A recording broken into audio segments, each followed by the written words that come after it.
хоорондоо юм ярих айгүй хэцүү шүү дээ. Юм ярихгүй чи наа чин source нь юу вэ? Одоо хараадах. Би хараадах. Stop. Бүгд зогсоорой. 3 source-с үзсэн би 3 source-доор наа чин тэнцэхгүй бол нээгийн ярьсныг одоо өчнгөө тооцлоо гэж шүү дээ.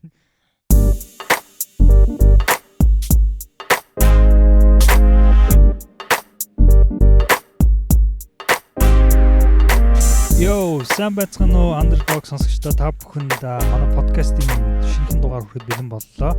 За тэгээд Underdogs in the house babies гэж тэгээд энэ удаагийн дугаарыг маань Nara Construction event гэж байгаа. Тэгээд Nara Construction маань одоо та бүхэн маань мэддэг болсон байх.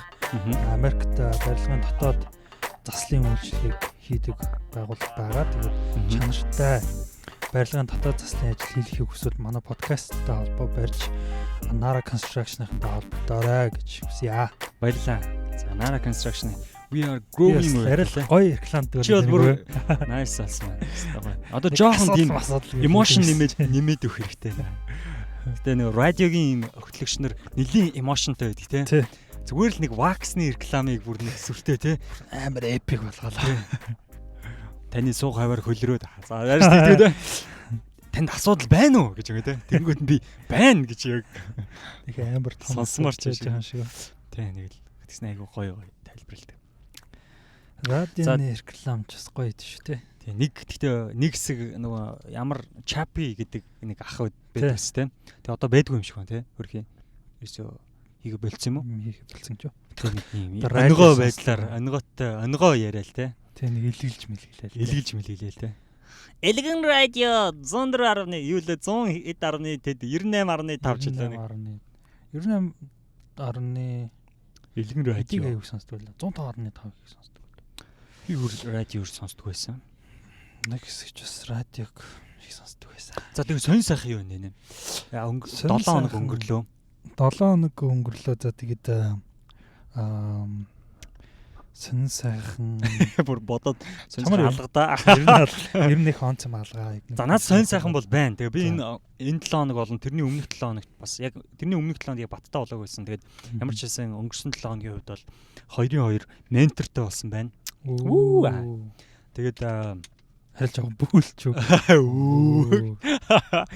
За тэгээд яг ментор гэдэг дугаарыг хоёулаа хийсэн те. Тэр үед бас тодорхой хэмжээнд ментортой болох нь өмнө нь бол бас болов гоё юм байна гэж бодчихсон. Тэгээ ментор гэдэг дугаар хийснийхэн дараа бол ер нь ментортой болох хэрэгтэй юм байна гэж жоохон ажил хэрэгж байдлаар үдсэн. Тэгээд яг бас яг яаж хаанаас ментор олох вэ гэдэг ингээд жоохон шантардаг ч юм уу скол ингээд нэг юм хан мөргөөл ингээд орхитоод байсан.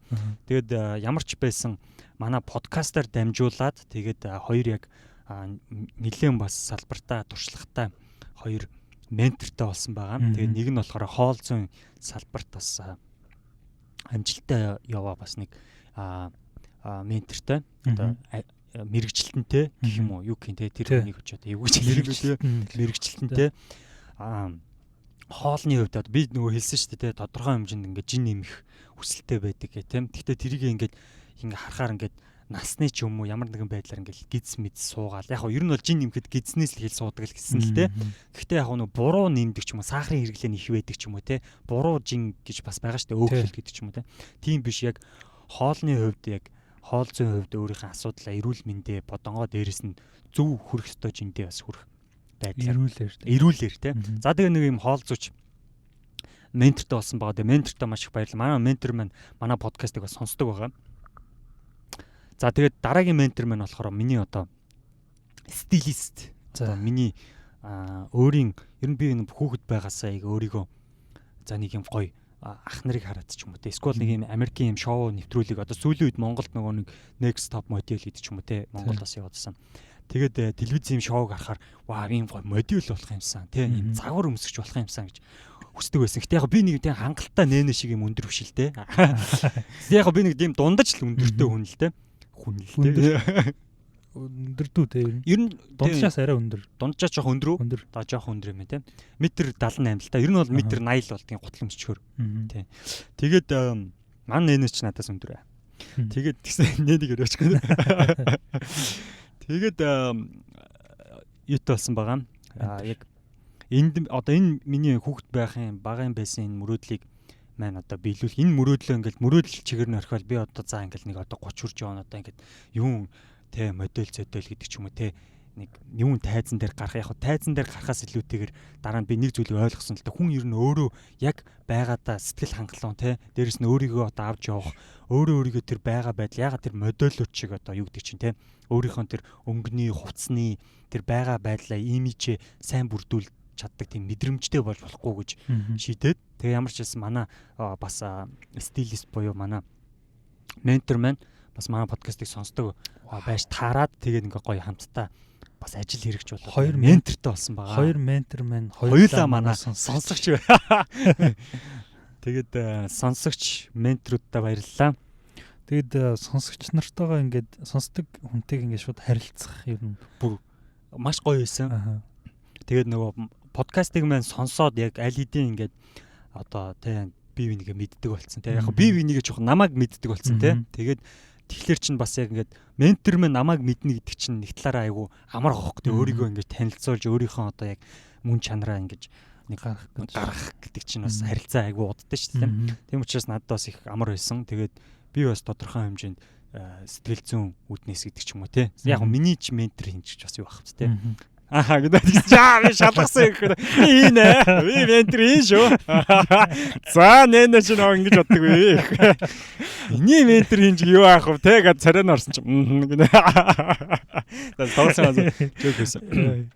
Замарсан тийм баяртай мэдээлэл таа. Хэрвээ гэтээ би бас ингэж бодсон. Ер нь те ингээд бид нар бие биендээ ментор хийх боломж байгаа байхгүй. Яг л бидний ингээд нэг тал руугаа ингээд сурч мэдсэн тэр зүйлээ хин нэгэнд ярихад тэр хүнд вау ийм байдаг юм уу би мэдмээр суралцмаар байна би чамайг сонсомоор байна гэдэг юу бол тийм нөхцөл байдал гарч ирнэ байхгүй тий. Тэгэхээр магадгүй бид хоёр ч юм уу эсвэл хин нэгэнд ментор хийхийг хүсчээд бид хоёртой холбогдох.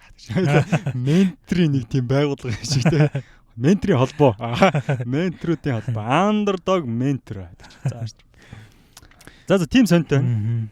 Надад бол нэг л бүх юмн дээр одоо менторлдаг нэг л ментор гэдэг. Тэр нь бол манай ээж. Вау. Тэр шүү дээ яг насан туршийн ментор те. Яг тэг манай ээж яг ингээд ер нь яг тоглоомч хөхтэй одоо ингээд бит хоёр нь айгу ойрхон ярьдаг байхгүй ер нь бол nice. Тэгэл манай ээж бол ер нь яг тоглоомгүй яг эрүүл мэндийн зөвлөгөөг бол амар сайн өгдөө. Манай эрүүл мэндийн багш юм. Гүйл дээ. Гүү юу. Яг манай ээж өөрөө хүнсний технологич мэрэгчлээ л дээ. Гэтэ нэг хүний нэг өөрийнх нь бас нэг passion байдаг шүү дээ. Тийм шүү дээ. Тэгээ өөрөө бас нэг эрүүл мэндийн янз бүрийн юм уншдаг. Бас янз бүрийн нэвтрүүлэг гэдэр амар үзэх сонирхолтой байхгүй. Тэгэл одоо жишээлбэл миний үсмэс унаад байна гэл тэгэнгүүт одоо ус муснаас болж байгаа гэдэг ч юм уу те. Эсвэл наа чи иймнээс болоод байгаа юм шүү. Ийм ашиглаа, тийм ашиглаа гэдэг ч юм уу те. Жохон таргалаад байнгут жохон ингмэр юм шүү гэдэг ч юм уу те. Тэгэл эрүүл мэндийн талаар ярилцсан. Тэгэл одоо бас нөгөө Монгол зонгол утахгүй явах байгаа гэдэг. Тэгэл бас карьер марьерны талаар санал бодлоосоо солилцсон гэдэг ч юм уу те. Тэгээ ер нь бол ганц ментортэй. Тэгээд ер нь бол яг гэхдээ бас нэг ментороос жоохон солонгоруулах талаар бас бодож байгаа. Бас нэг алаглуулах тий.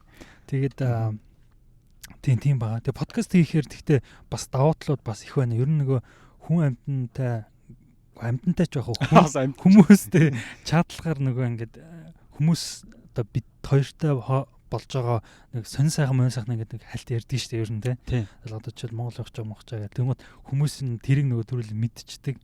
Подкаст сонсдог болохоор тий. Тэгэл Монгол ирэх гэж байгаа гэсэн юмс нөгөө хэлтэй. Бүрдгсэн үү? Тийм хүмүүс бас тэгээ сонсоод тэгээ бичээд ийлээ.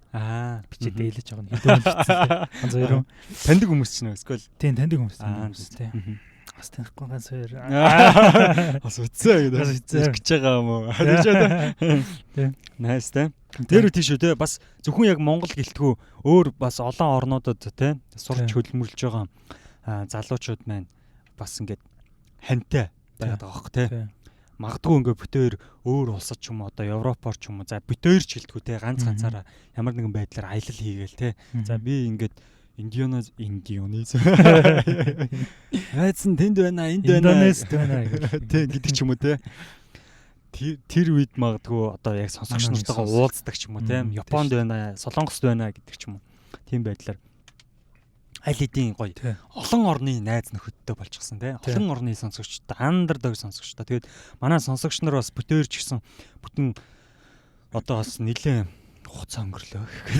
Санаалтай ч байна. Нэг гоё мэржсэн ягаад санаалтай. Сайн нэг амьсгааны давхцтай айгу сонио өргөгдөөд. Гоё юм ярьчихсан чинь нэг сонио. Тэгэл өмөлзөө явчихсан. Гоё underdog гэдэг энэ үнэт зүйлийг энэ value гадаад үг шингээч гэх. Энэ value-г айгу гоё үнцэнтэй бас илэрхийлж өөрсдийгөө ч гэсэн бас underdog гэж бас хүлээн зөвшөөрч те. Би энэ underdog юм байна гэдгээ бас ингэж илэрхийлж байгаа сонсогчтой харахаар бүр хайр үрдэг. Хайр үрж байгаа. Тэгээ нэг энэ тэнд ингээд янз бүрийн юм уншиж байгаад ч юм уу эсвэл юм сонсож байгаад underdog гэдэг үгийг сонсонгууд нэг тийм өөр юмсэн санагдаад байгаа. Энд чинь нэг би бүтээсэн шиг байна. Би нэг юм нэршил гаргацсан юм шиг. Баржав гэдэг үг сонсож байгаа юм шиг байна. Тий, яг тийм бошоо. Тиймэрхүү юмуд бол бас байдаг те. За тэгээд эрхэм болцсон те.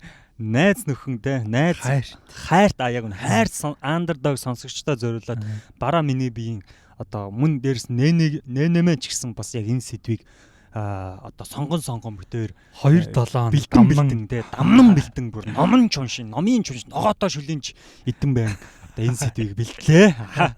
Энэ хүү сэдвэн байна болохоор нэнэгийн сонгосон те миний одоо санал болгосноор ингээд brain washing буюу одоо тарих угаалт гэдэг хэмээх сэртвэр хайр сэрттэй хойлоо дагуур оршиж байна. Ярихад бэлэн боллаа. Тэгээд өнгөрсөн дугаарыг сонссон бол мэдээж нэг бит хоёр бас нэг уулзсан байсан болохоор сэдвүүтэй бас хангалттай бэлтгэлгүй байсан болохоор тэгээд нэг шууд casual байдлаар явцсан тэгсэн шүү. Тий. Тэгээд ямар ч байсан сонсогч нартай яг чадвартай гэнэ чанартай одоо уус суурьтай мэдээлэл хүргэх үүднээс бас бит хоёр сүүлийн үед бас подкастт аль болох чадлаараа улам л сайн бэлддэг болох гээд хичээгээд байгаа тий. Нэлийн детальчилж бас тий. Детальчилж. Олон мэдээллүүд чанаргүйдгийг хасдаг ч юм уу тий. Эсвэл мэдээллийг их сурвалж ин дахин нягталдаг ч юм уу тий. Ятгах тусам нягтал гэдэг шүүр тий. Нягтлаад бүр ингэж тунмал шижир алт. Өөр арьс арайш тийм шүү. Байхгүй шүү. Алтчихсан. Тийм тэгээд яг нөгөө өнгөрсөн 7 хоног бит хоёр тэгээд ярьжсэн тэр дугаартаа явчаа. Тэгээд хоёул ер нь энэ brain wash гэдэг юм их тийм өргөн сэдв болчоод те арай л хоёул хүн сэдвэр ярих гээд байна уу гэд. Тэгээд ер нь бол яг энийгээрээ хий гэж хоёулаа зорьсон болохоор ямар нэгэн байдлаар өөрснийхөө яг ярихыг хүссэн талаас сэдвтэ бэлдсэн байгаа. Тэгээд brain wash гэдгийг яг тэр чигээр нь хамрыг гэх юм бол мэдээж маш одоо тийм олон эпизод баг болох үст те тийм сэдв байгаа байхгүй те. Тийм дотроо задрах те. Тийм. Тэгээд за brain wash гэдэгтээ одоо би одоо жишээлбэл өөрөө ямар нэг юм уншиж байгаад ч юм уу те ер нь ингээд хүн чинь ингээд тархиа угаалгах юм байна гэдэг ч юм уу тийм юмыг нэг ингэж ойлгосон үе ч юм уу би бас тэрийг бодсон л доо. Тэгсэн чинь нөгөө юу гэдэг вэ? Би нэг Pink Floyd гэж аяг яриад байдаг те. Pink Floyd-ийн нөгөө The Wall гэдэг альбомных нь кино болгож хийсэн байдаг байхгүй юу? Wall чинь 74 онд гараад тэгэн гутлаа 76 онд нь ч лөө Pink Floyd The Wall гэдэг кино хийжсэн байхгүй юу? Тэгээ бүрийг баримт цомгоосоо үүдэлтэй юм тийм. Тийм цомог дээр үндэслэж хийсэн.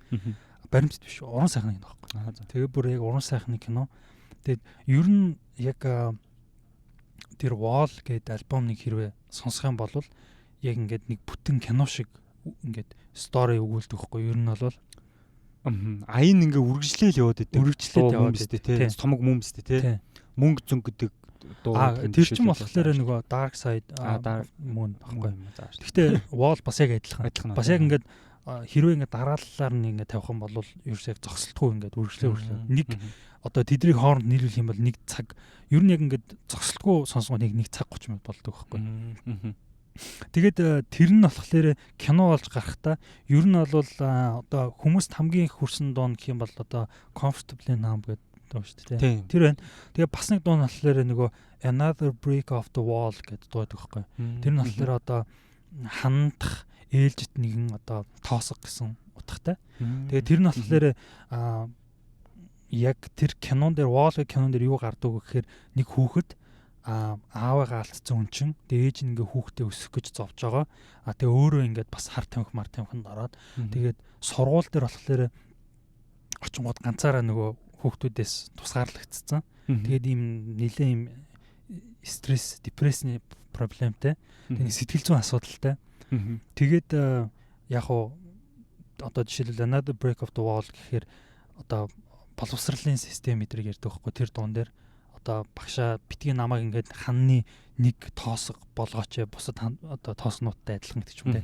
Тэрүүгээр яг юу хэлэх гээд байгаа гэхээр одоо бидний амьдарч байгаа нийгэм болохоор бид нарыг багаас сургуульд орохоос боловсролын системээс эхлээл шууд биднийг нэг хэвэн цутгаал нэг адилхан үзэл бодолтой болгоод байна гэсэн тийм санаатай. Тэнгууд одоо тэр хүүхд болохоор яг энэ нэг нийгмийн нэг хэсэг болж чадахгүй өөрийгөө тойруулаад ингээд хан босгоцсон тэгрийгээл одоо ингээд нэвтэлж чадахгүй байгаа гэсэн ер нь тийм философи таахгүй. За нэлээд гүн гүнзгий. Ер нь бол тэр киног үзэх юм бол айгүй гоё кино үдээ.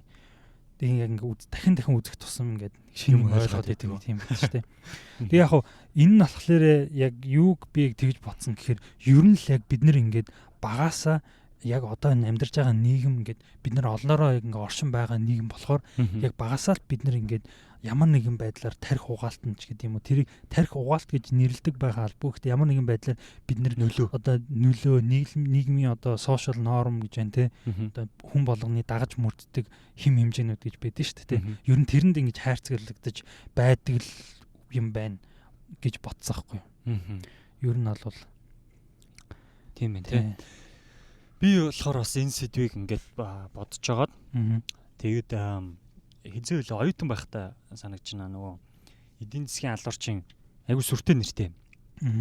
Джон Фрэнкс гэдэг нэртэй зохиолч байсан санагдаж байна. Тэгээд эдийн засгийн алуурчин хоёр удaalчтай Хитмэний хүчил гэдэг нэртэй ийм ном байсан аахгүй. Тэгээд маань найзынхаараа ингээд явж орохоор бас ингээд номтой гайгүй ном уншдаг.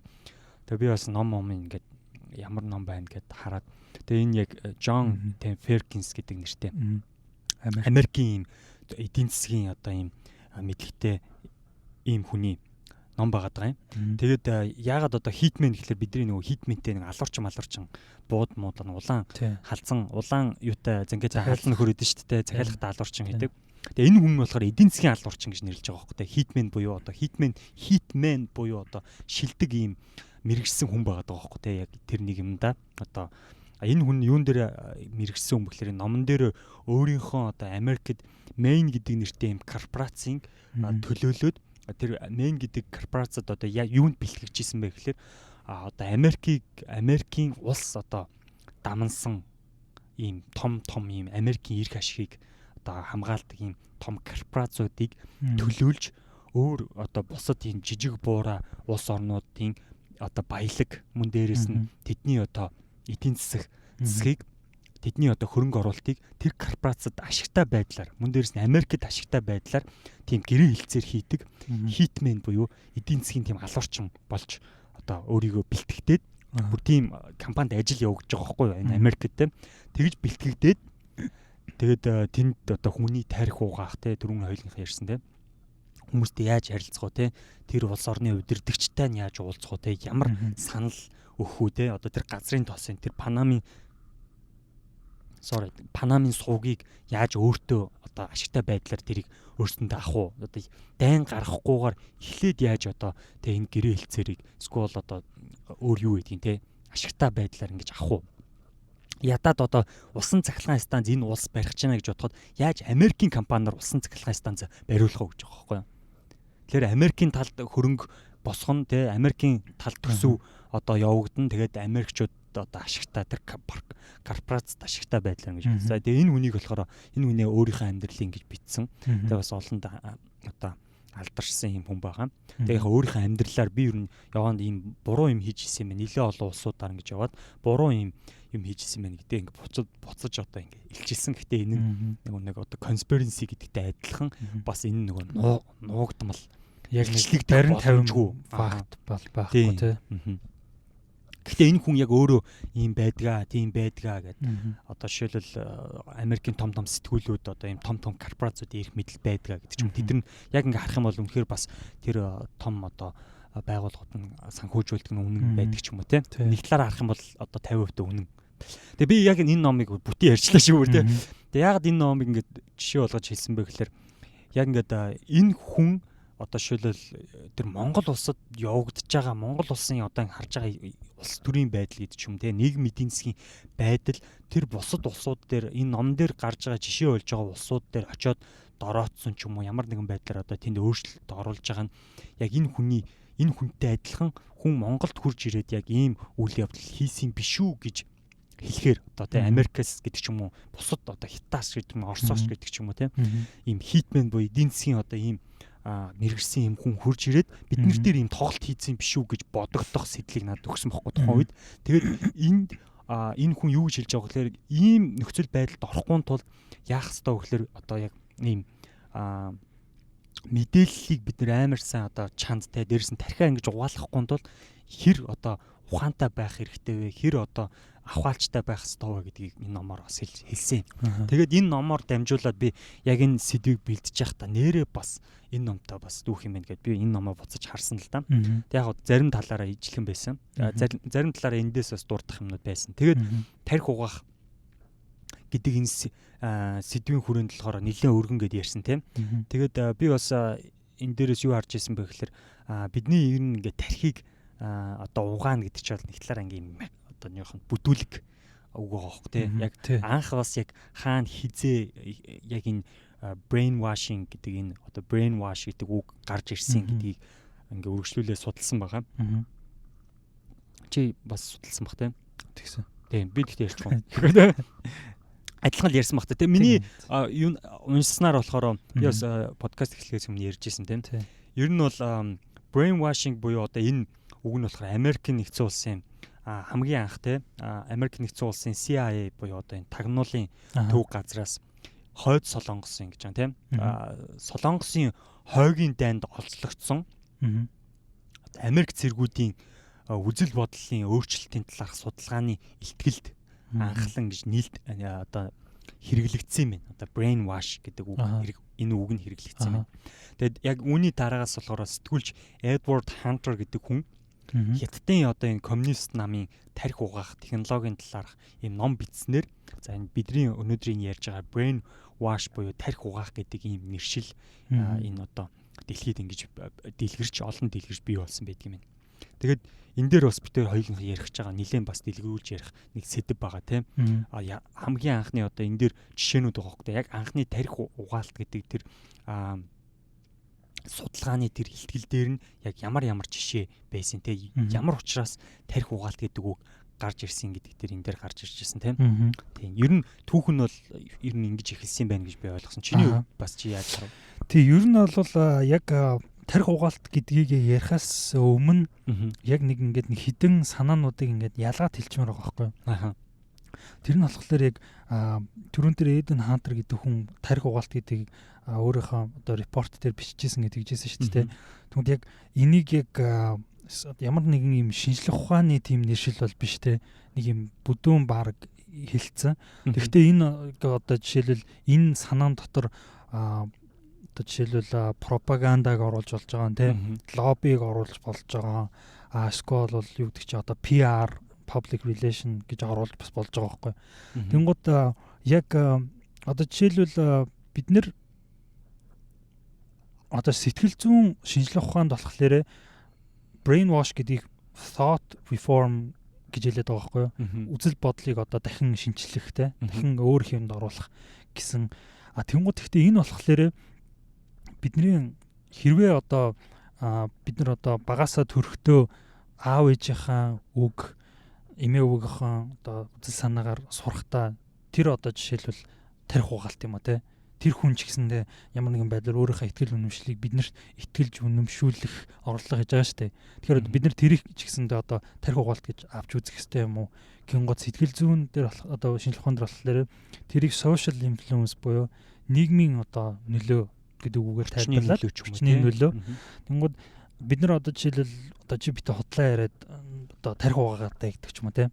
Тэнгууд хүн өдөр тутамдаа одоо минут тутамд нийгмийн харилцаанд орж байгаа бол одоо нийгэмдэр амьдарч байгаа бол бид нэр өдөр тутамдаа одоо би бараагийн ярьж байгаа юмнаас ч гэсэн миний үзэл бодол ямар нэгэн нөлөө авч байгаа би сонсож байгаа подкастнаас ямар нэгэн бодлоор ямар нэгэн замаар одоо миний үзэл бодол өөрчлөгдөж байгаа тийм үзэж байгаа юмнаас авч байгаа одоо уншиж байгаа юмнаас ч гэсэн миний үзэл бодол өөрчлөгдөж байгаа шүү дээ. Тэгэхээр тэр болгоныг тэр хугаалт гэж хэлэх юм уу гингод тэр болохоор яг энэ нийгмийн одоо нөлөө гэж одоо орчны нөлөө гэж хэлээд байгаа байхгүй тий. Яг сэтгэл зүйн ухаанд бол энийг бол яг сэтгэл зүйн нэршлиг бол тайлбарлахдаа тарих угаалт биш ээ тий. Яг thought reform гэж нэрлэж байгаа тий. Тэгэхээр одоо нийгмийн орчин одоо эргэн тойрны чи дүр юу гэлээ?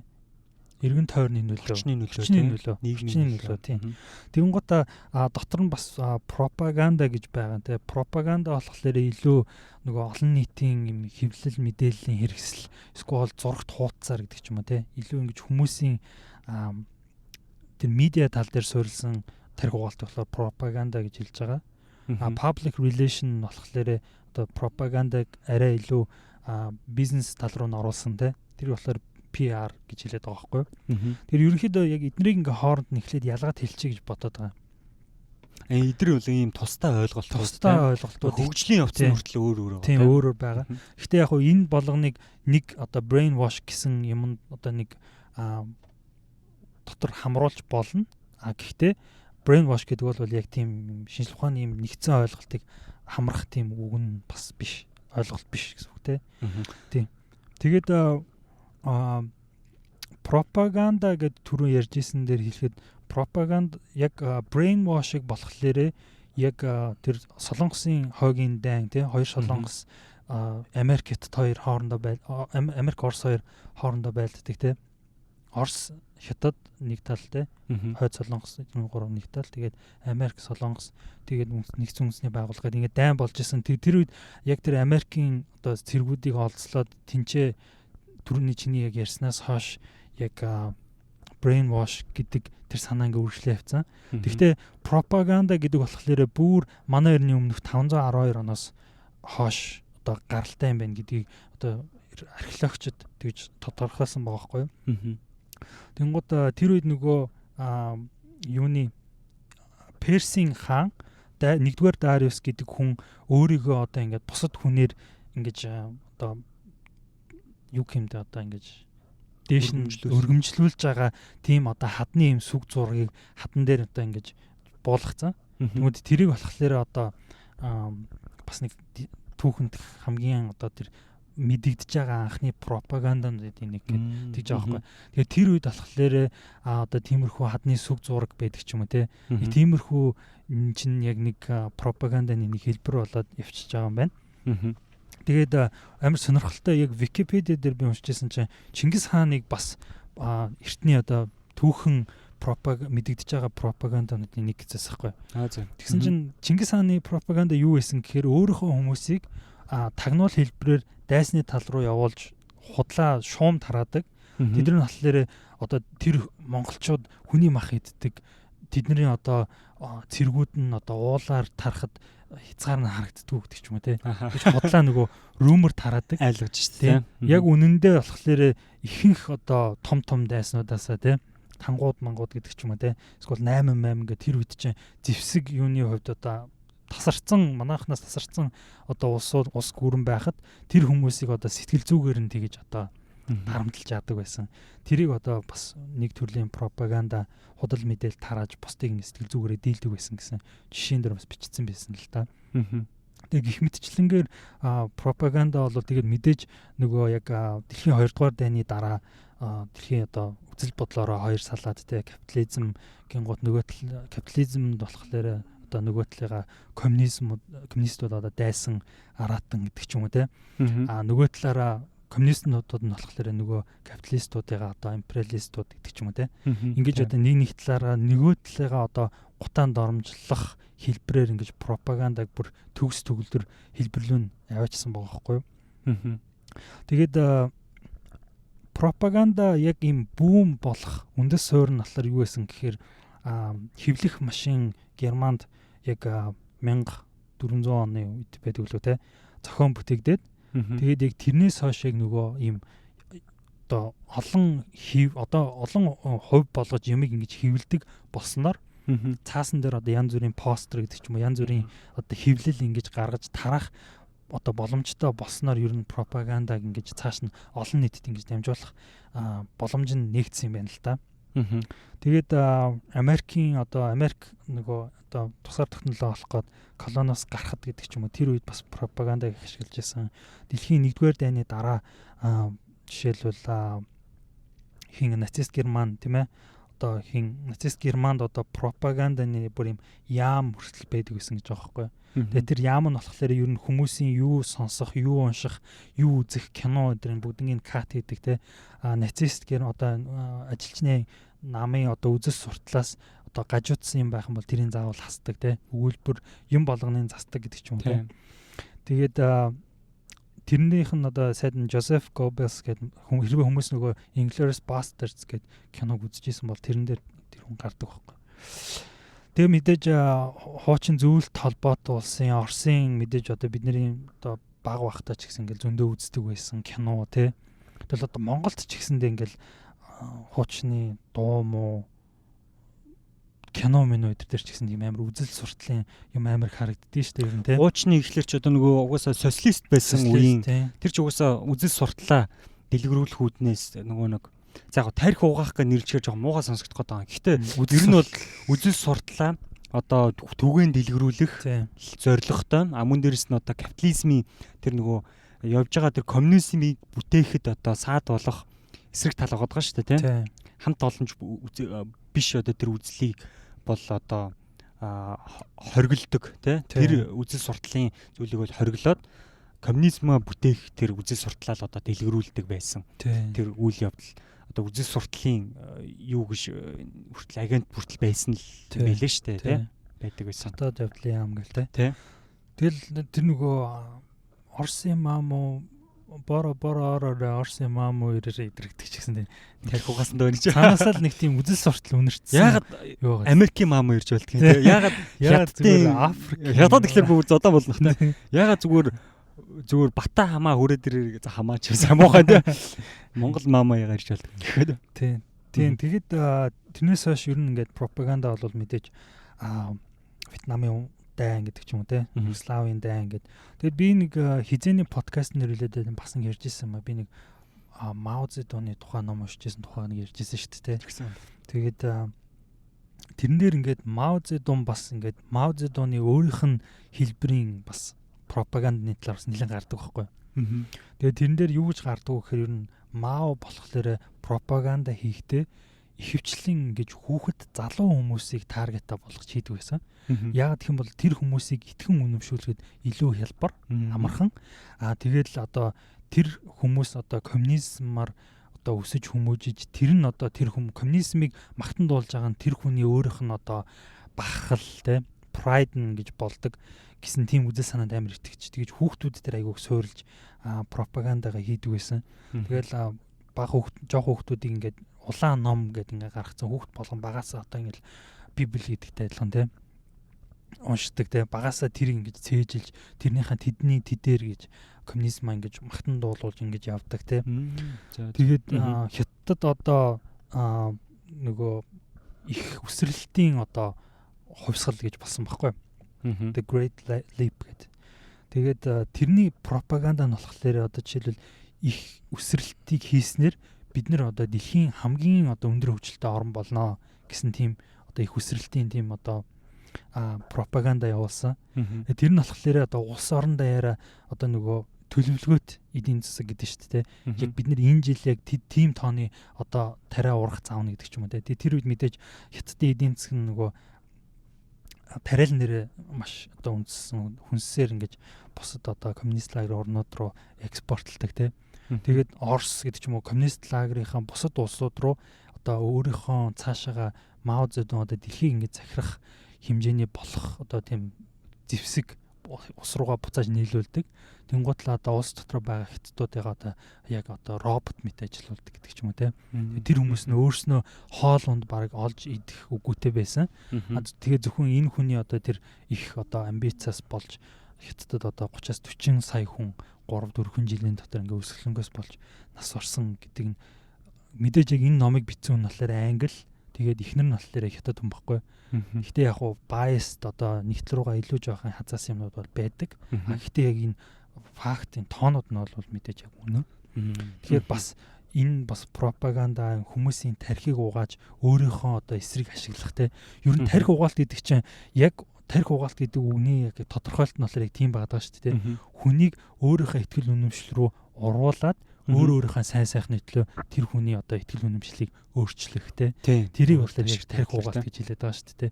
Тэр ч одоо тэр хүний төлөө чи одоо нэг энийг одоо юу гэдэг чинь те. Ингээд гэж эн чинь чамд ашигтай юм гээл. Тэгээд тэр хүн өөрчлөгдөнгөө тэр хүнд нь ашигтай байдаг ч юм уу те. Тэр болохоор яг тархи угаалт биш байгаа даа те. Тархи угаалтын үед илүү юм жоохон сөрөг талаараа тийм байгаад өөрийнх нь талдаа оруулах те. Жишээл дайснаа өөрийнх нь талдаа оруулна гэдэг чинь тархи угааж гэсэн үг байхгүй те. Тийм. Тэгээд яг чамаг бас ярьж байхад энэ нөгөө яг нөгөө Солонгосын хойгд болсон нөгөө нэг дайнд Америкийн цэргүүд буюу одоо эн чинь капиталист одоо либерал үзэлтэй гэх үү те. За яг ямар ч үзэлтээс амарсан Америкийн цэргүүд одоо хойд Солонгосын одоо коммунист цэргүүдэд баригдсан байгаа хөөхгүй те. За тэгээ баригдсныхаа дараагаар энэ цэргүүд маань тун удалгүйгээр одоо коммунист буюу коммунизмыг одоо магтан дуулдаг коммунист ийм үзэл сурталтай болж эхэлсэн баг. Тэгэхээр яаж энэ одоо Америкт бүр олон жил бүр цэрэгт явах тэгээ 20-30 жилийн цэрэгт одоо явж байгаа залуучууд нэг 20-30 настай л байгаа байлгүй тийм. За тэгээ тэр хүмүүс капитализмд өссөн хүмүүс яагаад бүр дайсныхаа тэр одоо коммунизмыг магтан дуулдаг тэр үзэл суртал одоо тэгж тархийг угаачва гэдэг тэр нийтлэл нь одоо тэр судалгааг нь одоо уншиж үзэж байгаа юм л да. Яг тэр судалгааг нь биш тэрийг зүгээр нийтлэлээс нь би бол та бүхэнд хэлж өгч байна. Тэгээд тэгсэн чинь тэн дээр нэг юм жишээ байгаа. Хамгийн төгс одоо тархи угаалтын бүр энийг когнитив юу гэж нэрлэсэн байлаа? Онлайн. Тийм тийм тэр чинь үлээ cognitive dissonance гэдэг юм шүү дээ тийм. За тэгээд үзэл бодлын зөрчил хөө тийм. За тэгээд тэгсэн чинь ийм байгаа. За бид нар ингэж энэ яг нөгөө нэг үйл явдлыг одоо тэр жишээг тайлбарлахын өмнө та бүхэн хэрвээ уншсан бод ер нь бол хүмүүс мэдэндээ Гёте гэдэг амар алдартай одоо Фауст гэдэг жүжигийн зохиолыг бичсэн ийм хүн байгаа тийм. Фауст гэдэг жүжигийн зохиол алдартай одоо Монголд ч гэсэн драмын театрт ч юм уу одоо Фауст жүжигийн зохиол гэж ер нь явдаг шүү дээ тийм. Монголчилсан ч юм уусгүй тэрний одоо найруулгаар гэдэг ч юм уу тийм шинжилсэн бүтээл гэл дэлхийн олон орнуудын драмын театрууд дээр явагддаг. Гётегийн бүтээл байгаа. Гёте гэх тийм. За тэгээд Фаустын жүжигийг бол бид нар амар товчлоод ингээд одоо дахиад сэргийн санахад бол Фауст гэдэг тэр хүн маань одоо бүх насаараа энэ хорвоо дэлхий дээр амьдрахтаа аз жаргалтай амьдрахын тулд Мефистофл гэдэг одоо буюу муу одоо ёрын сүнсхүү одоо сатан гэдэг ч юм уу тийм тэнд сүнсээ худалддаг байна. Тэгэхээр юу яж гэнэ вэ гэхээр аз жаргалтай болохын тулд тэр хүн одоо юу гэдэг чинь те одоо магадгүй бурханд итгэх итгэлээ ч юм уу те өөрийнхөө итгэл үнэмшлээ Мефистопл буюу сүнсэд ингэж амар өндөр үнэтэй бас тэр чинь шан харамжнаас өндөр байгаа шүү дээ. Магадгүй тэр хүн 100 наслайж одоо 100 жил энэ дэлхий дээр элбэг хангалуун баяр одоо амьдраад үхснийхэн дараа сүнс нь болохоор одоо тамд ордог ч юм уу тийм байдлаар ингэж тэр зохиол төр гардаг байгаа юм. Товчхондоо тэгж хэлэхэд. За үйл явдал мэдээж дотроо жүжигэн зохиол олон юм өрнөж байгаа тийм. За ийм байдгийг бол бид нар эндээс юу гэж хардаг вэ гэхээр хин нэгний итгэл үнэмшлийг үзэл сурталыг одоо өөрчлөх нь асар их хэмжээний одоо зардалтай гэж ойлгодог байгаа бид нар. Биднэрт ийм одоо тархинд маань тийм ойлголтыг бол бий болгосон байгаа. Одоо энэ кино одоо энэ жүжигэн зохиолоос ахуулаад бид нар ойлгохдоо одоо нээнигийн одоо энэ одоо шил барж авын ч юм уу те одоо Христ итгэх итгэлийг нь одоо өөрчлөхийн тулд одоо юу гэдэг чинь те за нэг дор хаяж юу гэдэг нь Америкт одоо энэ Lamborghini гэж юм уу те Lamborghini баг байна. Тийш үү. Одоо өөр юу гэдэг те нэг арга ч юм уу те арга ч юм уу те. За мэдгүй яг ингээд насаараа идэх хоол мол юу гэдэг чинь те яг одоо Faust ч юм те асар өндөг өртөгтэй юм шиг тийм тэгжиж солигдох юм шиг л одоо байдаг. Би ч гэсэн магадгүй тийх байж магадгүй болчиход байгаа байхгүй тийм. Үгүй би энэ итгэл өмчлөрөө явна. Гэтэл Америкийн цэргүүд Солонгосын хойгийн одоо коммунистууд яаж тэр Америкийн цэргүүдийн үзэл сурталыг одоо тийм өндөр биш өртгөөр тархийг угаасан бэ гэдэг судалгаа авах. Тэгсэн чинь энд маш сонирхолтой нэг юм үйл явдал өрнөсөн байна. Тэр нь юу гэхээр өдөр тутамд Америкийн цэргүүд одоо ингээл хоол унд тамхиар ингээ гачигдж байгаа шүү дээ. Тийм мэдээж хоригдж байгаа цэргүүд ямар л холиг байх вэ тийм. Гэтэл коммунист тэд нэр ямар даалгавар өгсөн бэ гэхээр за хэрвээ тэ коммунизмд ч гэсэн сайн тал бий гэдэг юм жижигхэн юм эсэ жижигхэн юм одоо тэ хэдхэн өгүүлбэртэй юм одоо цаасан дээр юм эсэ байдлаар ингээ бичээд өгөх юм бол тэрий чинь ингээ 2 юм уу 3 шиг юм тамхиар ингээ солио гэдэг юм бооцоо одоо юу гэмдэ ийм санал болцол өгсөн байгаа. Жижигхэн болцол байгаа шүү дээ тий. Тэгэнгүүт нөгөөдөл чинь яасан бэ гэхээр тэр цэргүүд окей гэд коммунизм ч гэсэн сайн тал бэ гэдэг талаас нь бодоод за коммунист ийм сайн тал байгаа гэж бичээд хитгэн ширхэг ингээ тамхиар ингээ сольж исэн баг. Тэгэл тэгж яг сольж исэн тэр хүмүүс маань яг коммунист одоо тэр сэтгэлгээг дэмжиж коммунист хүмүүс болсон байгаа гэсэн. Коммунизмыг дэмждэг хүмүүс болсон байна. Бүр зарим хэдэн жилээ цөөхөн хэдэн бүр Америк руу буцаас татгалцсан гэж. Бүр тэндээ үлдсэн тийм. Коммунист гоё юм байна гэх. Энийг ер нь коммунизмыг төгс коммунизмыг бүтээцгээ гэж байна. Бүр амар суурин дээр 100% хэрэгцсэн. Эргэж мэрэг шууд Америк руу дайрж байна. Яг тийм бол яг тоглоомор хэлгүй яг тийм болсон байгаа. За тэгсэн чинь энийг болохоор бидний нөгөө өмнөх уламжлалт сэтгэлгээ бол уулна хэдхэн ширхэг тамхиар өөрийнхөө үзэл сурталыг ингэж тэ байлдажсэн улс орныхоо одоо тэндээ ингэж солигдох нь яагаад ийм болов гэдгийг одоо энэ сэтгэл зүйч чи хин гэлээ. Тийм сэтгэл зүйчийн нэрийг марцчихлаа. Сэтгэл зүйч хартаа. Харин юм байла. За энэ сэтгэл зүйч энэ cognitive dissonance гэдэг энэ онлыг гаргаж ирсэн байна. Тэгээд судалгаа хийгээд энэ дээрээс ямар процесс явагдсан бэ гэхээр хүний энэ дотор юу яадаг юм бэ? Энэ зөрчлийг бий болгосон гэж байгаа байхгүй юу? Яг тэр одоо Америкчууд Leon Festinger гинэ. Leon Festinger гэдэг Америк хүн. За тэгээд энийг би жоон дотоод тайлбарлуулж нэмж тайлбарлаарай. За тэгээд энэ дээр юу болсон бэ гэхээр хүний ингээд дотор юм зөрчил бий болдго юм айл да. Одоо жишээл би одоо капитализмыг одоо дэмждэг тийм одоо юм хүн байлаа гэж бодоход би тэндээ дэмждэг хэрнээ би хэдхэн ширхэг тамхины төлөө би коммунизмыг магтанд олчиж байгаа байхгүй тийм коммунизмд ийм сайн талууд ийм хамтаж үзэлтэй ийм одоо юу гэдэг ч юм. За тэгсний дараа хүний тархин дотор юу явагддаг вэ гэхээр зөрчилдөөн явагддаг байна. За тэр зөрчилдөөн хүний тархин дотор ийм хоорондох зөрчилдөөн явагдангууд хүний тархи тэрийг автоматар яах хэвээр намдаах хэвээр болж тарж байгаа. Тэр зөрчилдөөнийг намдаахгүй бол хүн явандаа яадаг вэ гэхээр галзуурна шүү дээ хүн галзуурна. Тэгэхээр тэр яагаад зөрчилдөөн явуулчих вэ гэхээр магадгүй тэр Америк цэрэгч ч юм уу одоо ингээл айгүй их алт мөнгө өгөөл арал өгөө ч юм уу ингээд сольсон бол тэр хүний тархинд бол зөрчилдөөн явагдахгүй байна. Чи ингээд коммунизмыг магтанд дуулах юм бол би чиний одоо ээж чи амьд үлдээн эсвэл найз чи амьд үлдээн эсвэл би гар хөлөө чинь таслахгүй гэх юм бол тэр хүн яг тэрнээсээ аврагдаад коммунизмыг магтанд дуулаад дараа нь хэлэхэд бол өөрийгөө хамгаалах өмөрөх тархиндаа одоо хамгаалах өмөрөх юмтай байгаа байхгүй тий. Би яагаад коммунизмыг магтанд дуулсан бэ гэхээр би ээжигээ аврахын тулд.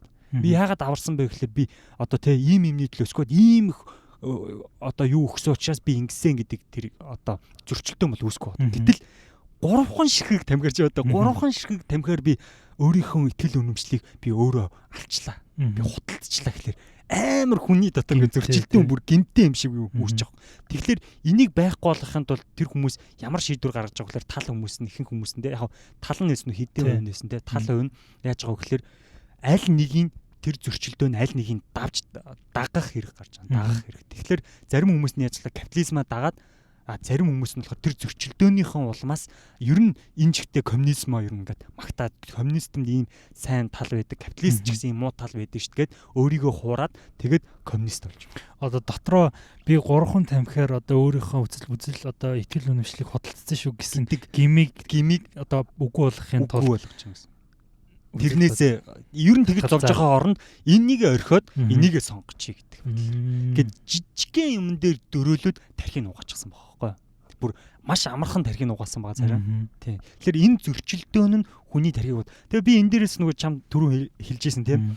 Яг энэ зөрчилдөөний энэ нийтлэг би уншчаад нэрээ бас тийм шүү гэдэг юу орж ирсэн аахгүй. Ер нь аливаа нэг одоо шашны те скол нэг үзэл суртлын итгэл үнэмшилтэн ялангуяа би одоо Христийн шашинтай гэл одоо ярьдаг. Сүүлийн подкаст нэр ямар их ярьж бод энийг рекламч юм шиг тийм ерөөсөө биш шүү. Тэг шүү дээ. Яг жишээ байх хүднээс энийг ярих гэж.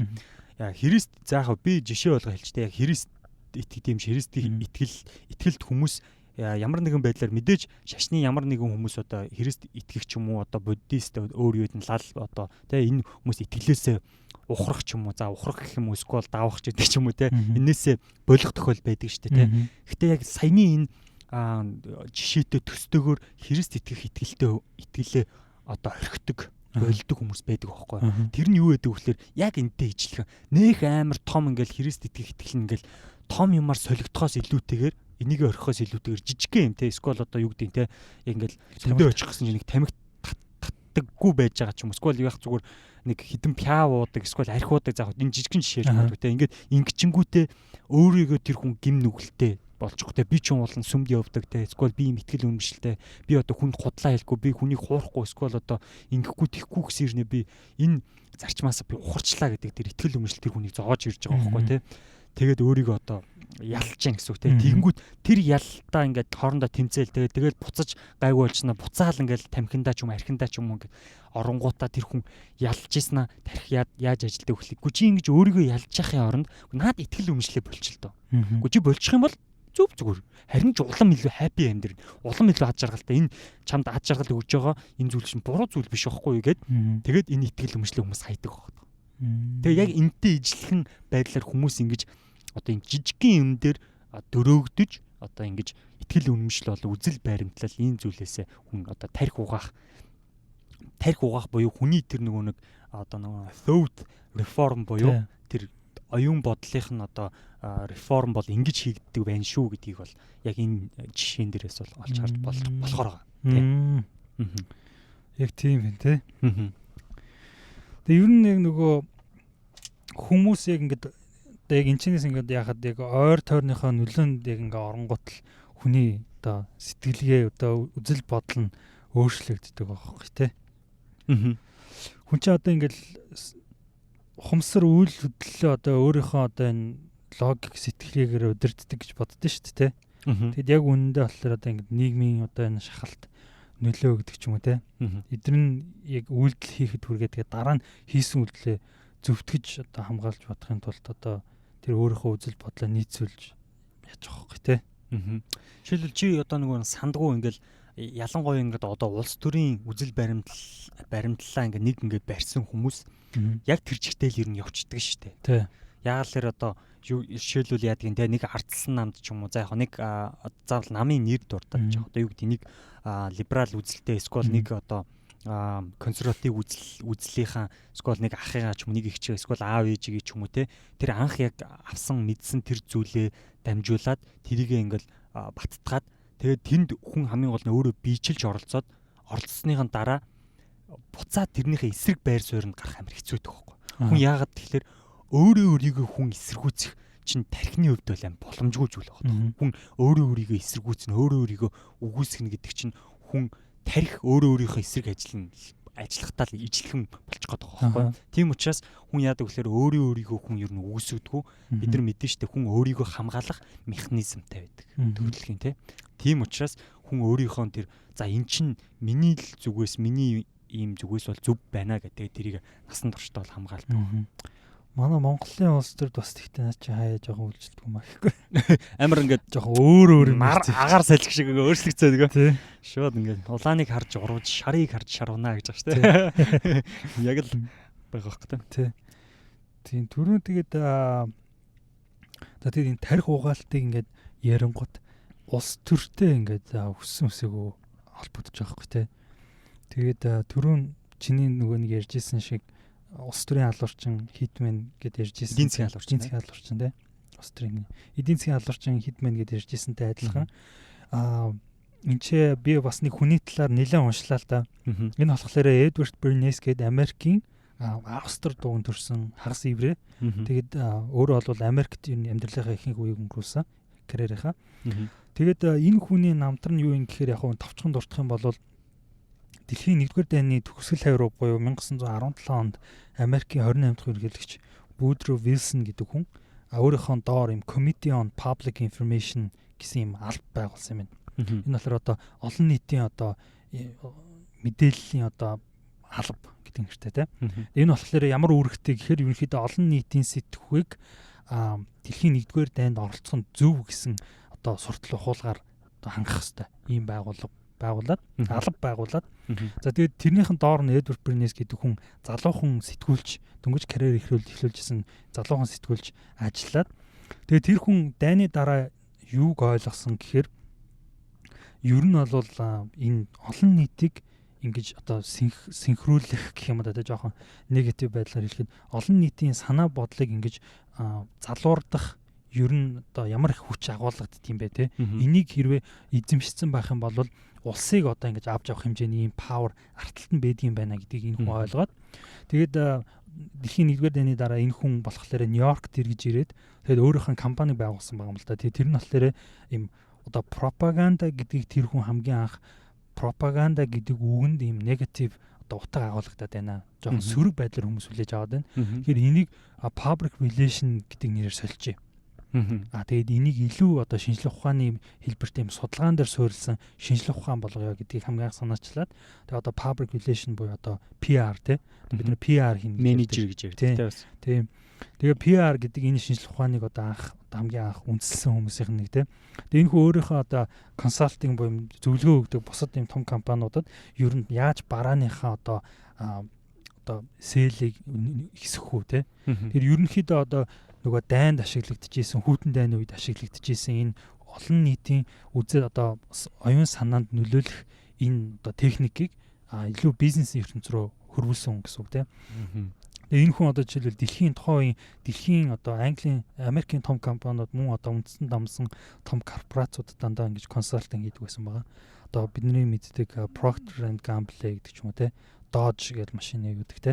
Тэр үед нөгөө Lucky Strike гэх тэрийг үйлдвэрлэдэг байсан American Tobacco гэдэг компани төр байдаг байсан байгаа байхгүй. Тэгээд одоо энэ Америкчууд чи өглөөний цайнд ингээд бэйкон үндэг гэдэг бол нэг юм классик өглөөний хоол шүү дээ ер нь те. Бэйкон үндэг нэг юм кофе тэгээ нэг оранж жуус гэдэг ч юм уу те. Тэгээ ер нь Америкчууд ч гэлтгүй ер нь ингээд баруун Европт ч гэсэндээ 19-р зууны үед агүй их юм хүнд өглөөний хоол иддэг гэсэн юм нэ. Яагаад гэх юм бол тэр үед тий.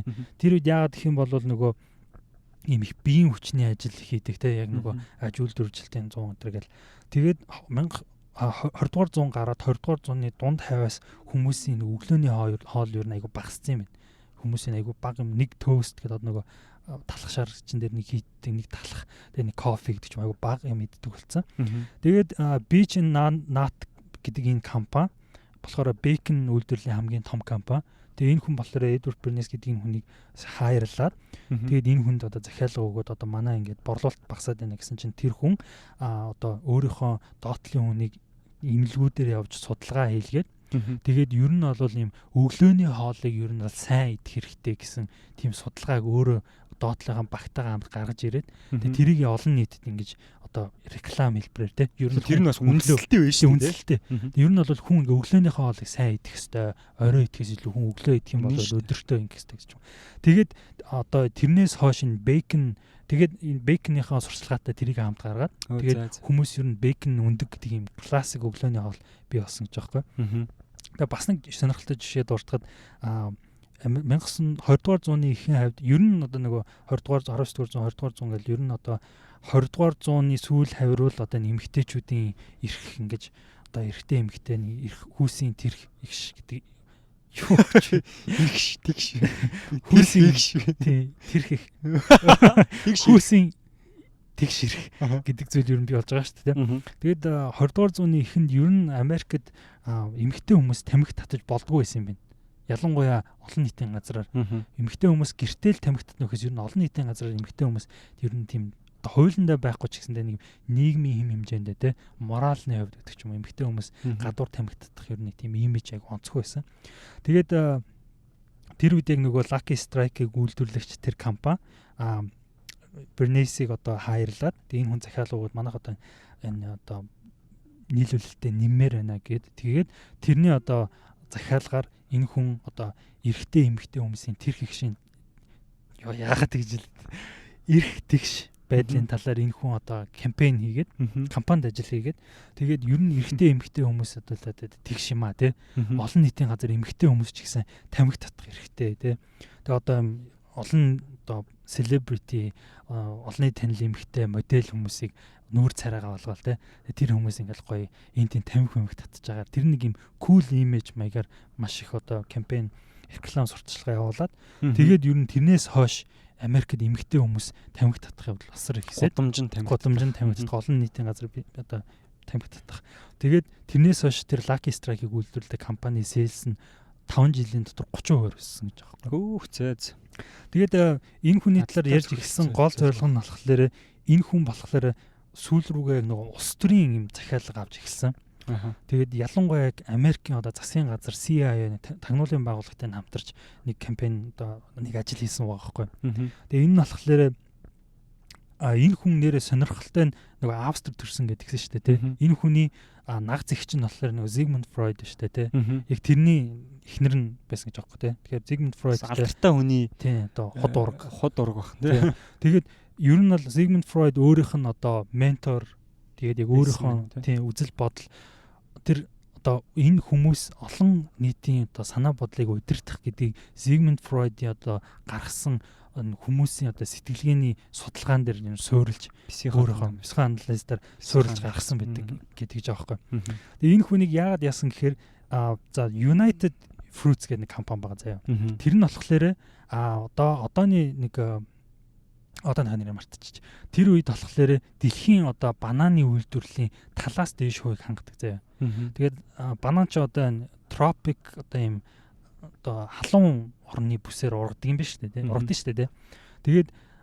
Тэгээд одоо дэлхийн одоо халуун бүсүүдээр одоо Африкийн өмнөд орны юу гэдэг ч юм өмнөд Африк, Америк, Латины орнуудаар ингээд бананы үйлдвэрлэл явуулдаг юм multinational одоо олон улсыг дамсан үндэстэн дамсан корпорац байж одоо маш том корпорац байсан.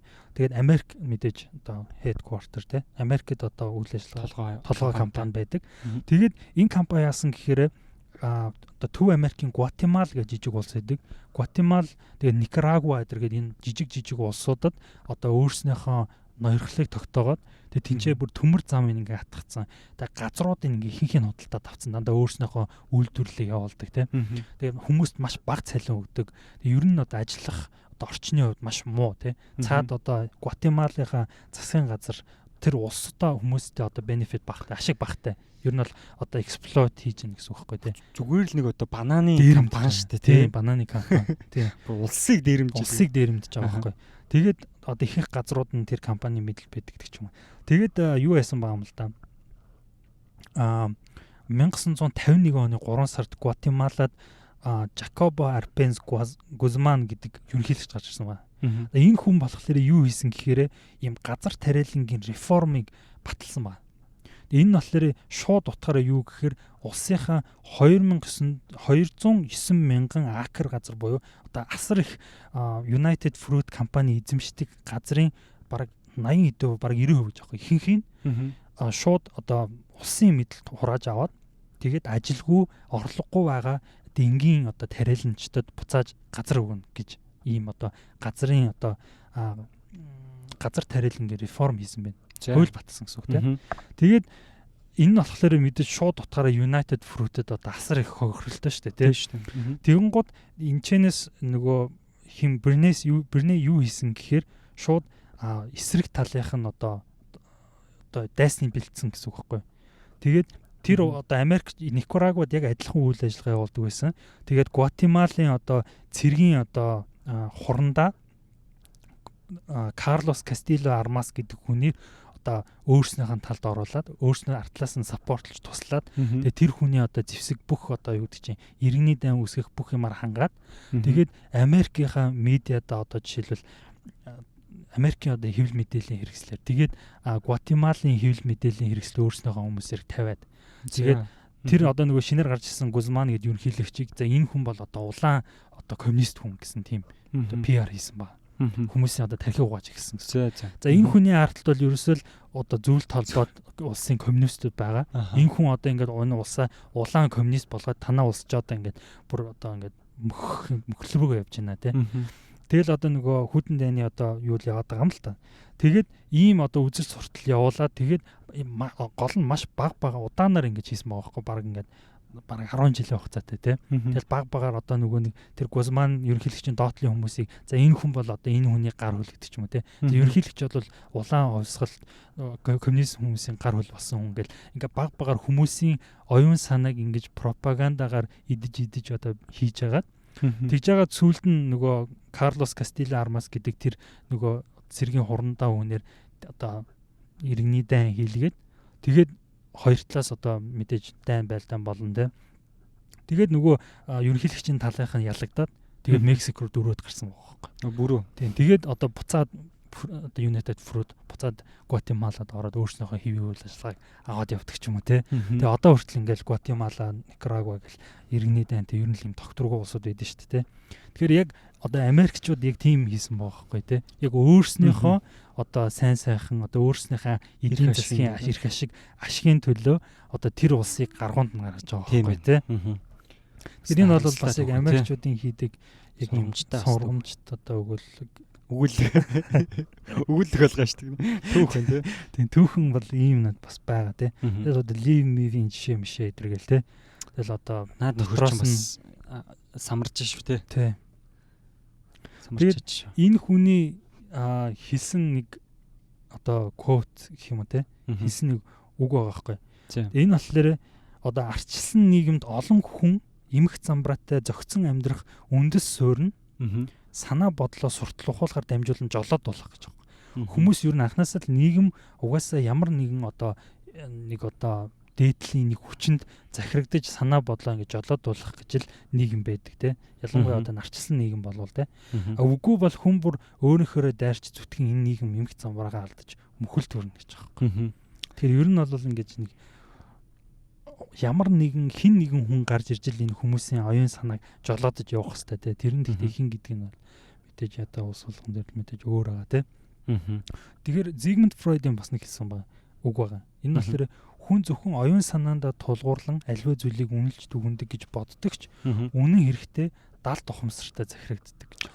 Тий. Одоо наадах чинь л нөгөө психоанализ шүү дээ. Тий. Тэгэхээр яг make sense л те. Ер нь бол мэдээж хүн болгон өөр өөрснөөхөө одоо идеализм гэдэг ч юм уу хүн өөр өөрснөөхөө зөв үнд бодол одоо үнэт зүйл болгон гэж хүн болгон өөрснө тийм байхгүй хүн ямар нэгэн байдлаар оюун санаагаа ингэж ямар нэгэн байдлаар тодорхой хэмжээнд хайрцаглагдаж л байдаг гэдгийг хэлж байгаа те.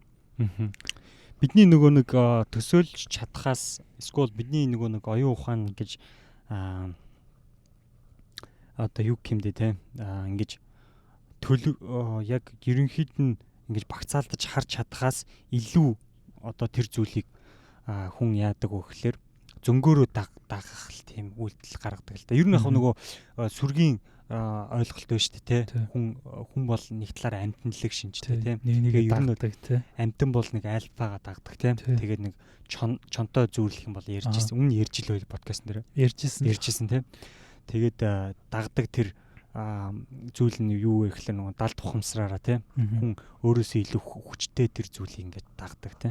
Эсвэл тайлбарлаж хийж мэдэхгүй байгаа зүйлээ хоёул нэг суперстейшн дээр ярьжсэн байна. Тайлбарлаж хийж мэдэхгүй байгаа тэр зүйлээ айдас болгоод тэр айдсан дээрээ тулгуурлаад ямар нэгэн мухар сүсэг бий болгодог гэдэг ч юм уу те. За яг тэрнтэй ер нь нэг талаараа бас холбоотой юм байна. За тэгээд яг сонирхолтой ийм маш сонирхолтой. Тэгээд нэлээд бас ингэж сайн судалж ярих юм ихтэй ийм сэдв байгаа даа тийм. За тэгээд энэ сэдвээс энэ бол нэлээд бас өргөн хүрээнд улс орны хэмжээнд те бүр корпорацийн үндэсний хэмжээний одоо тэгж үйл ажиллагаа явуулсан хүний түүхийг сая ярьлаа шүү дээ тийм. Бас нэг яг уу ер нь зөв одоо хоёулаа жоон жижигхэн ярил л та тий жоон жижигрүүлээд яг хувь хүн дээр бид нар ер нь яг хэр өдөр тутамд яаж тархиа угаалгатай тий бид нар яаж хүмүүст одоо ингэж хуурж мэхлэгдэхгүй тархиа угаалгахгүй байх вэ гэдэг тал дээрээс бас анхаарч үзэх боломж биднэрт байна уу гэж хармаар байгаа байхгүй. Тэгэхээр мэдээж байгаа. За ер нь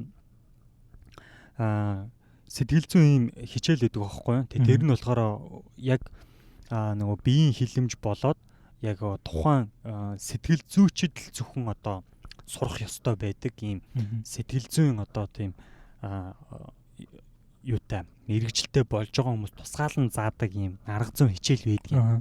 За тэгээ тэр хүмүүст юу заадаг вэ гэхээр зарим нэг одоо юу сургалтын одоо ийм сайн сургалтын менежүүд гэдэг ч юм уу те тэр хүмүүс бас ингэж тусгай сургалтаар авсан ч гэсэн байдаг. Лекторч гэсэн зарим нь бас хайлт малтаас ирж байгаа харагддаг. За тэрийг юу хэлэх гээд байна вэ гэхээр буруу талаар нь тэр сургалтын аргыг буруу талаар нь ашиглах юм бол хүнийг одоо ятхан үнэмшүүлээд өөртөө ашигтай байдлаар тэр хүнийг хуурж мэхэлдэг байгаа. За тэр нь юу вэ гэхээр нэг талаараа сүүлд бас нэг ном ингээ харж байхад тэн дээр юу гэж нэрлсэн байгаа вэ гэхээр Дэвэн Лани гэдэг хүн ийм ном гаргасан байхгүй. Энэ Монголд орчуулагдсан байлээ одоо нэг тарих угаах урлаг буюу хүссэндээ хүрэх жор гэж. Нэрийн амар сүртэй нэрлэлчихсэн байгаа. Гэтэ гол юм нь болохоор тэр хүн юу гэж байгаа лэр өөрийнхөө одоо нэг хүн өөрийгөө илэрхийлэх байдал хүн болгонд харилцан адилгүй байдэн шүү дээ, тийм. Одоо сайн чанартай бараа бүтээгдэхүүнээ ч гэсэн хүн одоо хин нэгэнд зарахтаа бас зарж чаддгүй ч юм уу, тийм. Энийг л одоо яг тэр хүнд ятхан хэр одоо энэ сайн гэдгийг нь хэр одоо энэ хүнд ятхан үнэмшүүлэх вэ буюу тэрийг нь тарих угаах гэж нэрлэдэг байгаа байхгүй. Сайн талаасаа гэж тэр номыг бол хэлж болно гэсэн. Чанартай зүйлийг бусдад одоо ятхан зарах тийм. Тэгэхээр бид нэр гэсэн хэрэгтэй. Тэгэхээр сэтгэл зүйчийн хувьд ч гэсэн яг бид нар бол хүний тархийг угаагаад байдаг гэсэн үг биш. Бид нар ер нь яг үнэнэлтэд нэг тэгж юм яриад байх шаардлага байдаггүй. Тэрэн дээр зөвөр нөгөө анализ хийн, тэр хүнтэй ярилцсан, тэр хүний ярьсан тэр зүйлийг нь яг зөв зохион байгуулалтанд оруулж зөв зүйл рүү чиглүүлээд зөв дүгнэлтийг нь тэр хүнд хэлж өгнө гэсэн үг. Гэхдээ бид нэр тэр хүнд нэг талаараа бас ятган үнэмшүүлэх, би ч гэсэн өөрийнхөө ярьж байгаа юмдаа өөртөө итгэлтэй байгаа шүү гэдгээ биеийн хилэмж болон сэтгэл зүйн тэр одоо мэдрэмж, тэр нүднийхэн хараа, уруулынхаа жимэлт, гарныхаа өнцөг тэр ширээн дээр тавьсан байгаа зүйлсүүд бүх зүйлсүүд нь нарийн тооцоологдсон байдаг аахгүй юу? Шинжлэх ухааны зүйлээс ийм байвал одоо ханны өнгө ийм байвал тэр хүний сэтгэл санаа одоо илүү тайвшрах магадaltaй гэдэг ч юм те. Ширээний зохион байгуулалт ийм байвал байр өрөөний одоо тогтчлт эндээ цонхтой байвал ингүүл тэгвэл хаалгаар орж ирэл юу гэж одоо яривал ямар ярианы сэдв ихлүүлвэл тэр хүн илүү нээлттэйгээр ярих уу гэдгийг хүртэл бид нар ингэж одоо суралцдаг байгаа гэсэн. Энэ нь нэг талаараа нөгөө харилцааг л одоо судалж чинь хүний сэтгэл зүйн харилцааг судалж байгаа гэсэн үг тийм. Тэгээд тэгэхээр би эндээс юг зааж өгөх гэж байгаа нөгөө хэлж өгөх гэж байгаа вэ гэхээр за ер нь бид нар яаж одоо сайн ч бай муу ч бай тэр хүмүүсийн нэг одоо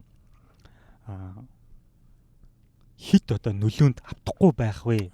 Эсвэл тэр хүн хит таныг өөрийнхөө нөлөөнд автуулах гад байгаа арга ашиглаж гин үгүй юу гэдгийг мэдэх одоо юм юу байна? Арга байна. Тэрнээс нэг товчхон дуртай авчиж гэж бодлоо. Тэгээ цаг хэдүүлж байна. Цаг бас яг юм бас байна тийм. За тэгээд ер нь хүний санаа бодлыг эргүүлэх, итгэл бишрэл бий болгох эртний олон арга техникүүд ер нь байсан. Одоо миний мэдхээр л бол одоо Библиэлд бол Адам Еваг л одоо христийн шишинд бол хүний анхны хамгийн том пропаганда буюу хамгийн том тарих угаалч нь одоо муу ёрын сүнс буюу могоо нөгөө жимсийг Евад те ихнэрт энэ бол үнэхээр хамттай жимс бурхан битгий идэж хэлсэн ч гэсэн чи энийг идчих юм бол чи бурхан шиг ухаантай болно гэж хэлж худалж итгүүлээ тархийг угаалгаад идүүлээд ингээд хүн төрлөختн гэмтэй байсан байгаа штэ. Яг энэ бол Библийн зарчмаар те. Тэрнтэй адилхан бидний тархи угаалгаж байгаа зарчмуудаас хэлэхэд ганцаардуулах юм зарчим байна. Ганцаардуулах. Тархи угаал одоо энэ гадна ертөнцөөс тусгаарлагдсан хүмүүст ер нь бол амар сайн үйлчлдэг юм байна. Гадна ертөнцөөс тусгаарлагдсан хүмүүс. Тиймээс энэ хяналттай хаалттай ертөнц үргэлж одоо тархи угаалтыг тэгж ашиглаж яарлаа тэр хүнийг ганцаараа юм шиг өөрөө тэр асуудал өөрөө тэр зүйлийг нь хийж чадахгүй юм шиг мэдрэмж төрүүлээд тэгээ өөрийнхөө хүсэж байгаа тэр зүйлийг нь хийлгээд юм байна. За энэ бол бас нэг тархи угаах нэг арга хэлбэр тийм техник тийм. За дараагийнх нь болохоор нэг имийг олон удаа тавтуулах. Эсээ бичүүлдэг шиг тий. Тэгээ яг үнэ эсээ бичүүлэх одоо 8 мэгзэм унших гэдэг яг лам нарыг бас муулж байгаа юм биш шүү тийм. Энгийн нэг үг яриа урай лооцон гэдэг ч юм уу тийм. Энэ лам нар ингээл нэг юмд амар тавтан уншаал гэдэг шүү дээ. Тэр нь бүр хүчтэй ч юм шиг тийм. Энгийн нэг урай үгийг одоо дахин тавтан уншуул хилүүлдэг ч юм уу тийм. Тэгээд инх нь яг тэр дотоод одоо бодол санааг дарамталж нэг хэлбэр байдлаар гартаас оруулах юм арга хэлбэр байт юм. Гэтэ тэр лам нарыг бол хийсэнд бол би одоо уучлал ирж ин тэр бас арай өөр тийм биш шүү. Хүмүүс бас хүний итгэл үнэмшлэр би өөрөө дайрж байгаа юм санагчлаа. За тэр яг нөгөө юмаа олон дахин давтахаар одоо лам нар ингээд нэг олон юм олон давтахаар хүн нэрэн гэсэн нэг юм хүчтэй сэтгэл нэрэн гэсэн яг нэг юм төрдөг болов гэж харин яадаг. За яадаг ч гэж магадгүй тийм. За тэгээд ямарс энэ дээр давтаад тэгээд тэр хүндээ бол ингэж нөлөөлөх боломжтой гэж байгаа юм тийм. За дараагийнх нь болохоор дөөрөх гэж байна тийм. Хүнийг ер нь даган дөөрөх бол хамгийн том найрсаг тарих угаалт гэж байгаа байхгүй юу? Тэгээ хин нэгний одоо хэлж байгаа үгсээс сүүлэн хідэн үгсийг нь тавтан хэлж тал засна гэж байгаа байхгүй тийм. Тавтан хэлж. Тэгээ чи бүр ямар гоё. Хэрвээ ингэх юм бол өөр чинь илүү одоо нээлттэй боломж тэг хүн нээлттэй болж энэ хүн намайг ойлгож байгаа юм тийм. Энэ хүн одоо намайг сонсож байгаа юм гэд таныг одоо дагахад бэлэн болдог ч юм уу тийм.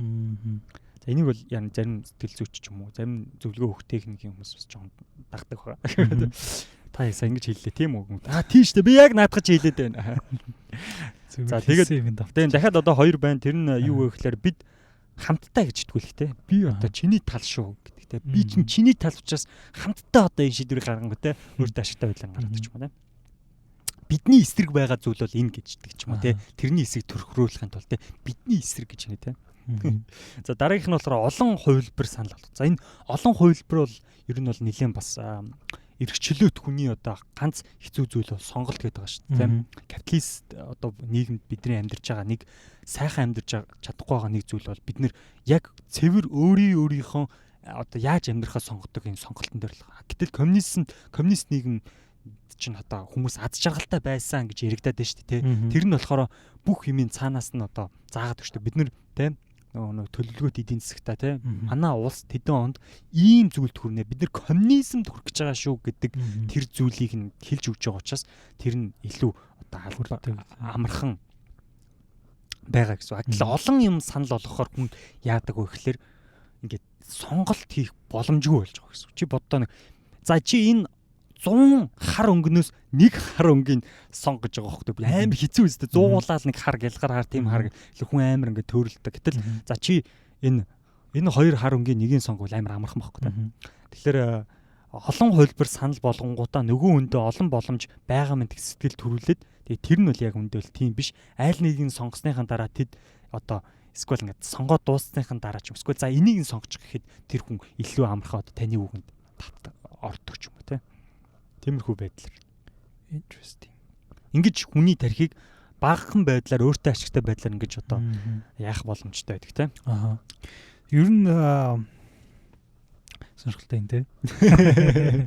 Сонирхолтой байна уу? Сонирхолтой байна.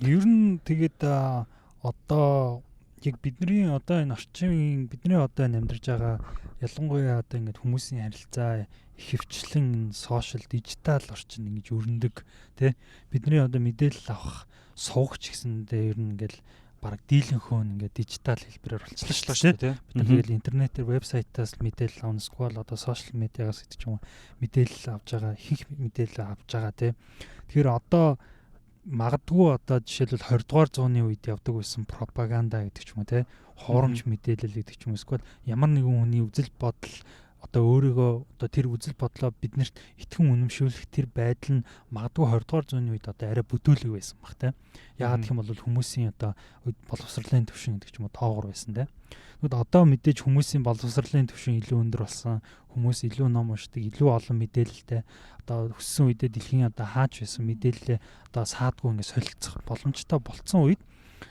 хүмүүс одоо яаж одоо тарих угаалт явуулж байна те яаж одоо өөрснийхөө хүмүүст одоо харах гэсэн үнцгийг яаж хүмүүст одоо уншуулж ийн гэдэг ч юм уу те.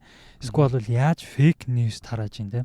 Яг фейк ньюс гэдэг яг мэдээж тарих угаалтай ямар нэгэн байдлаар шууд бол холбогдохгүй хаа. Гэхдээ л хуурамч мэдээлэл тарааж ийн гэдэг чинь тэр хуурамч мэдээллийг бичсэн хүн байна уу, тал байна уу, нам байна уу, тэр хуурамч мэдээллийг хүмүүст өнөмшүүлэх зорилготойгоор л бичсэн байгаа шүү дээ те.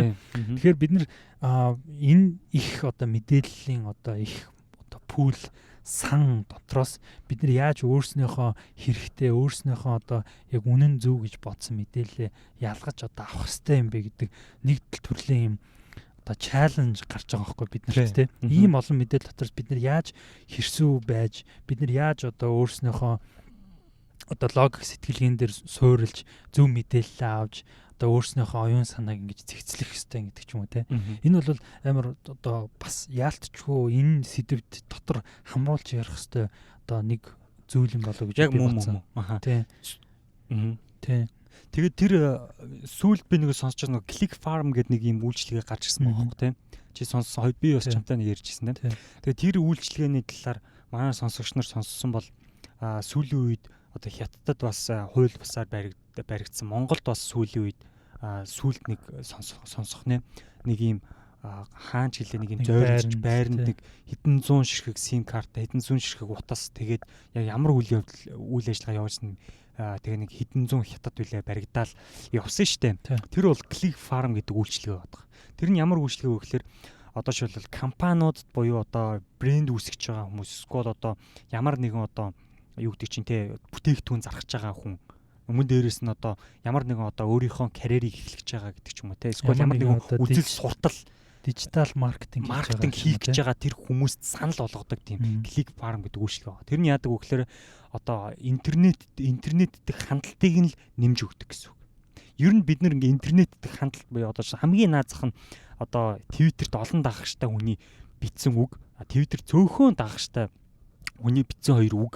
Гэтэл тэр олон дагагчтай ирнэ олон одоо ретвит хийсэн те олон шеэр хийсэн олон одоо лайктай байх юм бол энэ хүн нэрэл бас хүчтэй илүү одоо шүү те жин дарж одоо харагддаг хэдхэн одоо пафта хэдхэн ретвиттэй байх юм бол тэр бол нэг тийм гэл хүмүүс орхидог тэн дээр анхаарал хандуулдаг те яг энэ дээр нь хүний энэ дээр нь тулгуурлаад хүмүүс яг энийг бодиттой хүн байна гэж хөвчлэн олж хардаг байхгүй Instagram-ийн дагагчийг одоо хэдэн 100 мянга болгодог ч юм уу те тэгээд тэр чин дор хаяж 300 мянга 700 мянга баг юм шахуу юм хиймэл хаягнуудтай. Тэгээд тэн дээр нь хандлт өгдөг. Тэгээ нөгөө ревю бичдэг зарим тэн дээр нь од өгдөг те. Тэгэхээр тэр бүтээгдэхүүний талаар хэдэн 100 доотлолт нь 5 одтой ч юм уу 4.9 одтой ч юм уу те. Тэнгүүдээ доон ревю дээр нь энэ айгүй чанартай би аваад та энэ шиг сайн бүтээгдэхүүн алгах гэхээр хүн тэрийг нотолдож авдаг те. Эсвэл буст хийж өгдөг. Тэ буст хийж өгдөг ч юм уу те. Гэл энэ одоо Click Farm гэдэг нэг талаараа хүмүүсийн одоо тэр нэг тэг ботууд гэсэн. Нэг талаараа ботууд нөгөө талаараа хандлтыг нэг өсгөж өгөх хиймэл хандлтыг бий болгодог. Бидрийг одоо тэр бараа бүтээгдэхүүн худалдан авахд биднийг одоо хуурж байна гэсэн үг. Хүн ер нь нэг naturally ингээд нэг санаа бодол ингээд хуураад явж байгаа. Тэгтээ ялангуяа мэдхгүй юм дээр хүн амар ингээд автдаг те. Тийм. Одоо жишээлбэл нэг мэдхгүй хүнийхээ талаар ч юм уу. За тэгвэл чинь за нэг мэдхгүй ингээд хөгжим сонслоо гэж бодоход яг ингээд доотлохын комментнэр хамгийн ихнийхэн комментэн дээр нь яг тэрний талаар нэг юм эерэг сэтгэл авах юм бол энэ тийм мундаг одоо артист юм бахтай гэж шууд автоматар боддог. Нэрэл мундаг гоё аяа шүү гэж ойлгодог байхгүй. Тэгэхгүй нэг онцгүй сакс макс гэсэн юм уншингууд нэрэн гэсээ жоохон онцгүй юм шиг тий. Одоо ийм муухай залуу гэх юм бол энэ бүр сэтгэл зүйн энэ бүр ийм судалгаа байдаг шүү дээ. Ингээд өрөөнд ингээд хүмүүсийг ингээд оруулаад тэгээд ийм сахалтай энэ жоохон өргөр өстэй ийм хүний зургийг үзүүлэнгүүтээ юу гэж тайлбарладаг вэ? За энэ бол одоо юу байгаагүй харуулхаасаа өмнө тэр хүний зургийг харуулхаасаа өмнө за энэ хүн бол энэ зургийг харуулхаас өмнө энэ хүн бол одоо ийм тэ ийм шороо оронгоор орсон ийм одоо тэ гэмт хэрэгтэй ийм одоо нийгмийн бол ийм одоо ийм доогуур ийм хүн байгаа. Гингүүтээ зургийг харуулангуудаа за энэ царай төрхөөс нь танд юу харагдж байна гэвэл наанаас нь чих үүсэл энэ тэ үзэн ядалт ийм гэтэл нөгөө багийн хүмүүс тэр зургийг харуулахаас өмнө за энэ хүн бол одоо эрдэмний зэрэгтэй тэ шинжлэх ухааны доктор профессор ийм олон том нээлт хийсэн. За эргүүлээ харуулгууд наа хүн амар ухаантай ард чинь нүдний харцаас амар шудраг хүн болтой гэд. Гэтэл тэр хүн аль нь ч биш байдаг ч юм уу тэ. Тэр Netflix дээр нэг 1000 1001 Humans жилөө нэг тийм амар олон хүмүүс дээр юм эксперимент хийдэг, туршилтууд хийдэг, сэтгэл зүйн туршилтууд хийдэг. Ер нь тэрийг үзээд хүн ер нь нэг юм сүргийн амт юм байна даа гэж ойлгохоор. Ер нь бол. Тэгээд дөрөв нөгөө фейк ньюс ярьжсэн дээр ер нь одоо ингээд энэ их мэдээллийн пул сан дотор бид нар одоо жишээлбэл яаж фейк ньюсийг одоо ялгах хэвтэй юм те. Тэг ч юм уу ер нь нэг тийм анхан шатны нэг тиймэрхүү юмнууд нэг хоёлын бас нэг төр ярьжсэн. Тэрийг бас нэг жоохон сонсогч нарт нэг жоохон хэлээд өгчээ те. Энэ дээр бол яг нь ер нь худал мэдээлэл буюу тархиа угаалгахаас те ялангуяа сошиалд бид нар бол одоо ийм пандемиктэй үед бол бид нар тийм нийгмийн яг биечлэн тийм оролцох юмд бол оролцохгүй байгаа те. За ийм худал мэдээллээс сэргийлэх одоо ийм арга зам бол мэдээж байгаа те. Гэхдээ тэр нь бол нэг тийм хэцүү биш айгүй амар. Ер нь бол худал энэ мэдээлч ямар ч мэдээлэл тэрийг ер нь жоон ялгаж сурах хэрэгтэй байгаа. Яг энэ хүний ярьж байгаа тэр зүйл нь яг тэг үнэн байна уу худлаа байна уу тэрийг ялгахын тулд тэр мэдээний агуулга нь яг бодтой юу үгүй юу гэдэг тал дээрээс анализ хийгээд тэг хид их сурвалжаас одоо лавлж үзэх. Лавлжгүй тэрний талаар мэддэг таньдаг мэрэгчлэн байвал яриад үгүй энэ хүний яриад байгаа ч одоо үнэхээр ийм болцсон юм уу гэдэг ч юм уу те. Энэ статистикийн хэдэн онд ингэсэн байна гингүүт тэр статистикийн төв хорооны судалгааных нь сайт руу ороод тэр статистиктэй танилцсангуудгүй тэр хүн чинь тэдийн тоог нь худлаа хэлсэн байна гэж өөрөө бас ялгах боломжтой гэсэн. Дээрэс нь яг тэр мэдээндээ сэтгэл хөдөлгөөнөөр хандахгүй байх хэрэгтэй. Сэтгэл хөдөлгөөн хүн ингээд ямар нэгэн мэдээ ямар нэгэн илтгэл ч юм уу одоо юу ядгийг чинь те одоо ялангуяа сүлжээний бизнес эрхэлдэг хүмүүсийн одоо эрх ашиг хөндөж авахтай. Гэхдээ ямар нэгэн бизнестэй хүний сэтгэл хөдлөл дээр айгүйх автуулдаг те. За тэрэн дээр бол ер нь сэтгэл хөдөлгөөнгөө цэвэр яг логик оюун ухаанаараа хандах нь зүйтэй. Тэгээ тэрийг дараа нь сэтгэл хөдлөлөө тайвширсны дараа энэ үнэхээр надад хэрэгтэй хэрэггүй гэдэгт сарж болно. За мөн дээрээс нь та тэр худал мэдээг худлаа гэдгийг та мэдчих юм бол тэр худал мэдээллийг бусдад дамжуулахгүй байна.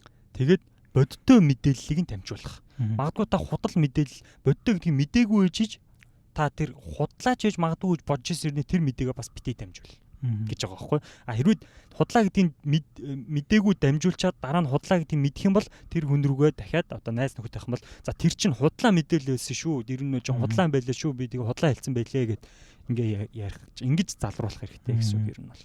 Тийм. Тэгээд ер нь яг тэр нэг сэтгэл зүйн дээр одоо яадаг гэд ер нь одоо энэ тарих угаалтын кейсүүдийг хараад хахад яг хүмүүсийн emotion дээр яг илүү ингэж одоо take advantage хийдэг байгаа байхгүй юу. Тэр Югославийн дайны үед Косовогийн дайны үед ч үлээ нэг ийм Сербийн сонин дээр гарсан одоо нэг зурган дээр тэр болохоор ямар зураач юм бэлээ дээ. Тэрийг санахгүй ингээд нэг хүүхэд одоо ээжийнхэн шарилан дээр унтж байгаа зураг заяа. Тэгвэл тэрийг болохоор зүгээр одоо зураач одоо өөрийнхөө одоо креативитигээр одоо зурсан зураг байгаа шүү дээ. Өөрийнхөө уран сэтгэл зүгээр. Тэгсэн чинь тэр зургийг харангуутлаа за одоо Косовогийн муслимчуудад алагдсан ээжийнхэн ширэлэн дээр гэсэн юм тайлбартаагаар. Тэгээ тэр чинь яг ингээд хүмүүсийн сэтгэл зүйн дээр амар тоглолт хийж байгаа юм биш үү? Бүр ингээд хүмүүсийг өрөвдүүлээд бүр ямар одоо навшин одоо хүмүүс вэ гэсэн тийм үзэн ядалтыг дотор нь төрүүлж байгаа байхгүй тийм. Тэр яг сэтгэл зүйн дээр тоглолтын ингээд чиний түрүү фейк ньюс дээр ярьжсэн дээр бас яг нэг тиймэрхүү ийм элемент харагддаг байхгүй. Янз бүрийн ингээд хүмүүсийг янз бүрийн юм турхирсан ч юм уу юм фейк одоо мэдээлэлнүүд дээр яг ингэж одоо тийм хүний дотор байдаг нэг юм patriotism байдаг шээ. Их оронч те. Эсвэл бол одоо яг тийм ингээд яг нэг юм хүмүүстэй related болдог. Одоо ингээл хятад метод гээл тэгвэл яг тэрнтэй нь холбогдуулаад хүний тэр нэг сэтгэл зүйн дээр нь яг гаргаад тэгээд өөрийнхөө өгсөн мессеж өгчөнгүүд хүн ингээд яг тэрэндээ захирагдаа шууд цааш нь шеэрлждэг ч юм уу те. Тэгэхээр ер нь одоо хүмүүст хэлэхэд ч гэсэндээ манай сонсогч нар дунд бол ер нь бол тийм хүн байхгүй гэж би бол итгэлтэй хэлж чадна. Гэхдээ ер нь ингээд одоо нийгмийн сүлжээн дээр ч гэсэн ингээд харж байхад ер нь ингээд нэг хүний сонссон ингээд нэг сургаар сонссон юм а ч гэсэн те. Хүмүүстэй ингээд юм ярьж байгаа нэг тийм байдаг гэсэн гэж дамжуулж ингэж ярьдаг юм бол одоо ингээд биднэрт ингээд мэдээлэл бүр хүссэн одоо жишээлбэл баг Harvard-ийн ингээд хичээлийг ч гэсэн ингээд онлайнаар авах боломжтой болцсон үед зүгээр нэг хүнээс худал үнэн мэддэхгүй сонссон юм а өнөр тэр чинь тийм байдаг хичээлээ шүү. Тэгээд нэг бидний одоо аав ээж нэр үеэсэн бол бас ойлгож болно шүү дээ. Одоо бидний үед нэг зүгээр нэг хүнээс сонссон юм а дамжуулж ингээд ямар ч баталгаагүйгээр тэрийг өөрөө ингээд нягтлж шалгалгүйгээр хүнд дамжуулж ярина гэдэг бол айгүй ер нь бүдүүлэг болох шүү. Тийм соёлын хувьд соёлгүй гэдэг үйлдэл болох гэдэг юм тийм. Яг л тэр нь одоо үзээд хараад тэгж ярих боломж нь бид нарт айгүй ойрхон болчихж байгаа учраас тийм. Хүнээс нэг юм сонслоо гэхэд зүгээр л адаглал just Google тий. Google дээр л үзэхэд чинь л тэгээд нэг хит хитэн source-оос ингээд нэгтэлч л та тий. Гэтэ ер нь ингээд бас хөгжилтэй талаас нь өөр өнцгөөс нь харахад хоорондоо юм ярих айгүй хэцүү шүү дээ. Юм ярихгүй чи наа чин source нь юу вэ? Одоо хараадах. Би хараадах. Stop. Бүгд зогсоорой. 3 source-оос үзсэн мэт. Би 3 source-доор наа чин тэнцэхгүй бол нээгийн ярьсныг одоо өчнгөө тооцлоо гэж байна шүү дээ. Зөрчлийн хуулиар шийдэгнэ. 3 юу аа гэж. Dot нь 3 source гэдэг. 3 source-ын арга гэж мэдгүй. Найзтай амар төвөгтэй тэгж харцаад байхгүй те. За байж байгаа. Гэлээ нэг юм ярингууд. Тэгээ нөгөө хин тэгж хин. Тэгж хин. Овг нэрийн. Уу яга нөгөө сөрөн хорлоогийн барж авчдаг. Аав нь сөрөн хорлоог хэн батлах юм? Наа чи эмэгтэй үний нэр чинь бэлүү? Натратор баталгаж байлаа нэрээс тийм хэцүү цаг үед амьдрах гэж. Тийм ер нь бол тэгтээ одоо нэг юм яг чухал мэдээллүүд дээр бол ялангуяа тийм байх таахгүй тий. Зүгээр нэг одоо нэг юм хөнгөн юмнууд байдаг бол тэрэн дээр л одоо нэг ахлахам тутам дээр тэгээд байх нь. Тэгээ ер нь бол яг одоо хүн рүү тэр худал мэдээллийг дамжуулчлаа гэхэд тэр мэдээлэл чинь тэр хүн ямар нэгэн байдлаар одоо сөрөг өөрнөлөө дагуулах гэдэг ч юм уу тий. Чинь тэгэл авчдаг юм бол та. Дөрөв нөгөө нэг хоёлаа одоо ерөнхийдөө төгсөх шат руугаа ороод шатуу. Сүүлийн шатан дээр ирсэн байна.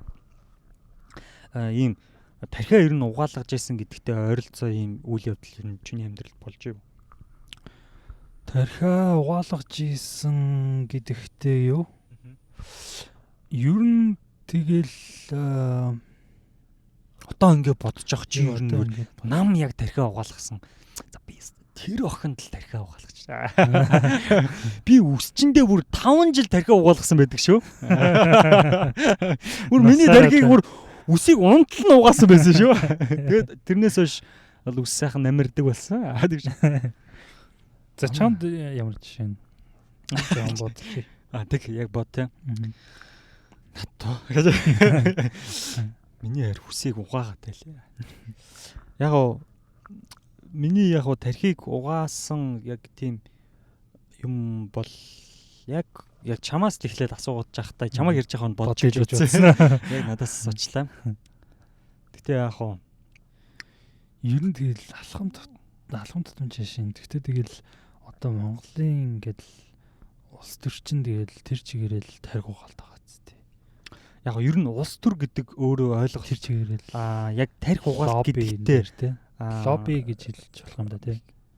Тархи угаалт гэдгийг бол хэлэхэд бүдүүлэг болох гэдэг байгаа байхгүй. Энд чинь өөрөө улс төрийн ухаан шүү дээ тий. Өөрөө шинжлэх ухаан тий. Философтой тий бүр эртний грекээс ахуулаад тэгээд явчихсан тэр зүйлийг өнөөдөр хоёлоос тэгж нэршилж ясаар болох бах тий.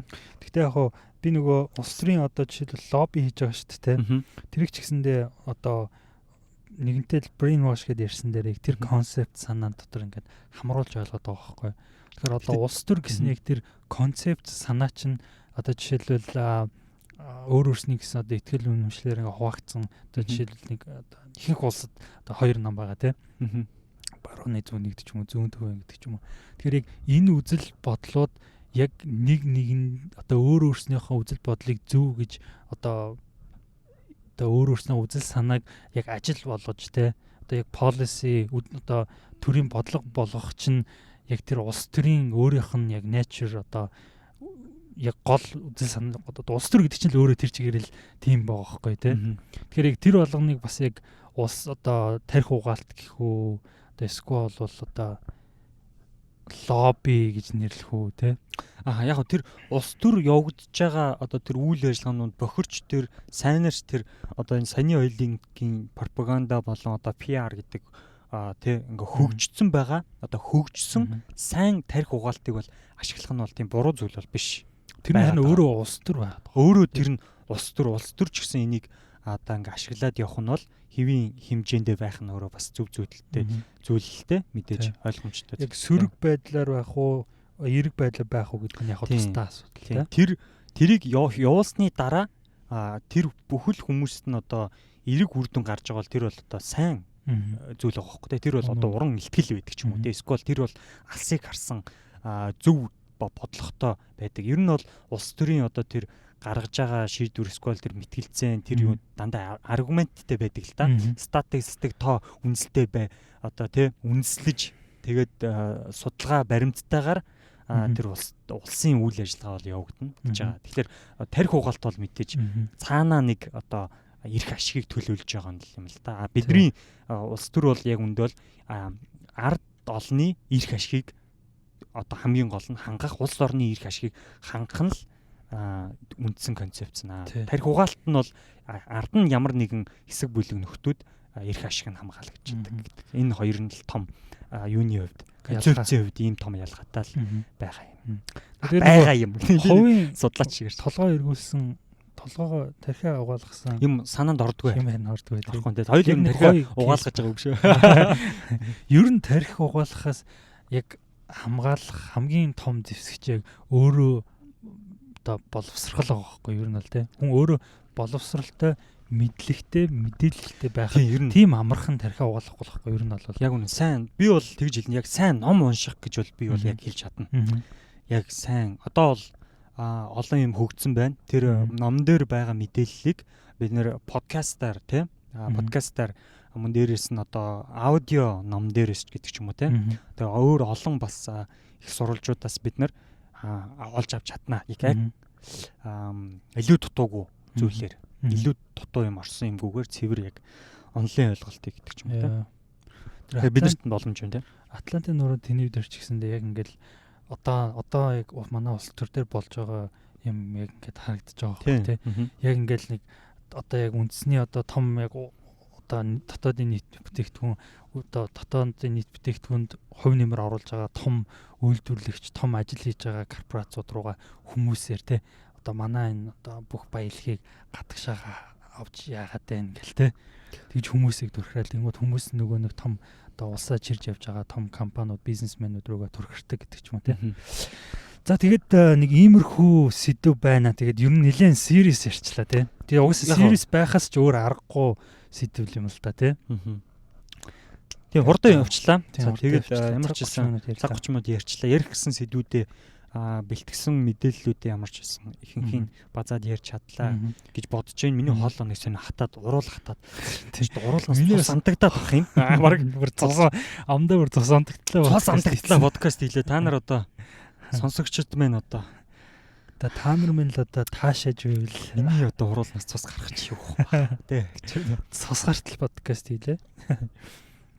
Тэгээд ер нь бол нэлээд сонирхолтой сэдв байлаа. Тэгээд нэлээд бодох юм бас байлаа тийм.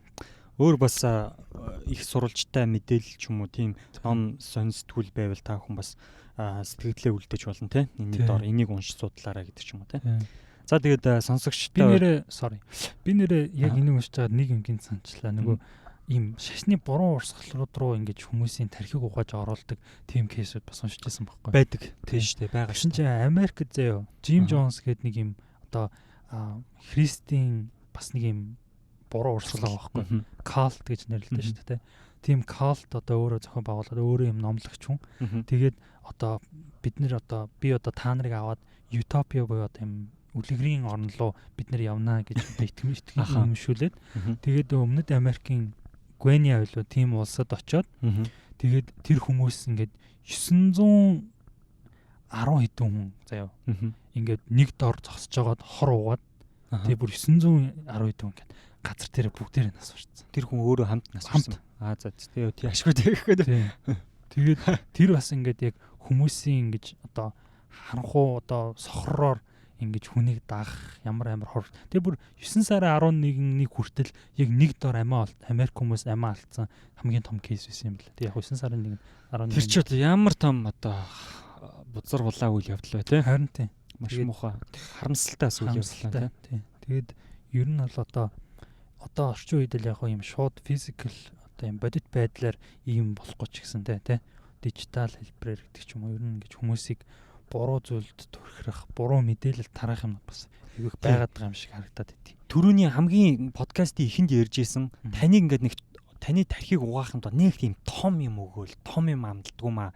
Маш жижигэн үйл явцаар тантай инээмсэглэж мэдлэхээс. Гэдэг ч юм уу те. Таны гар инээмсэглээд байдаг шүү.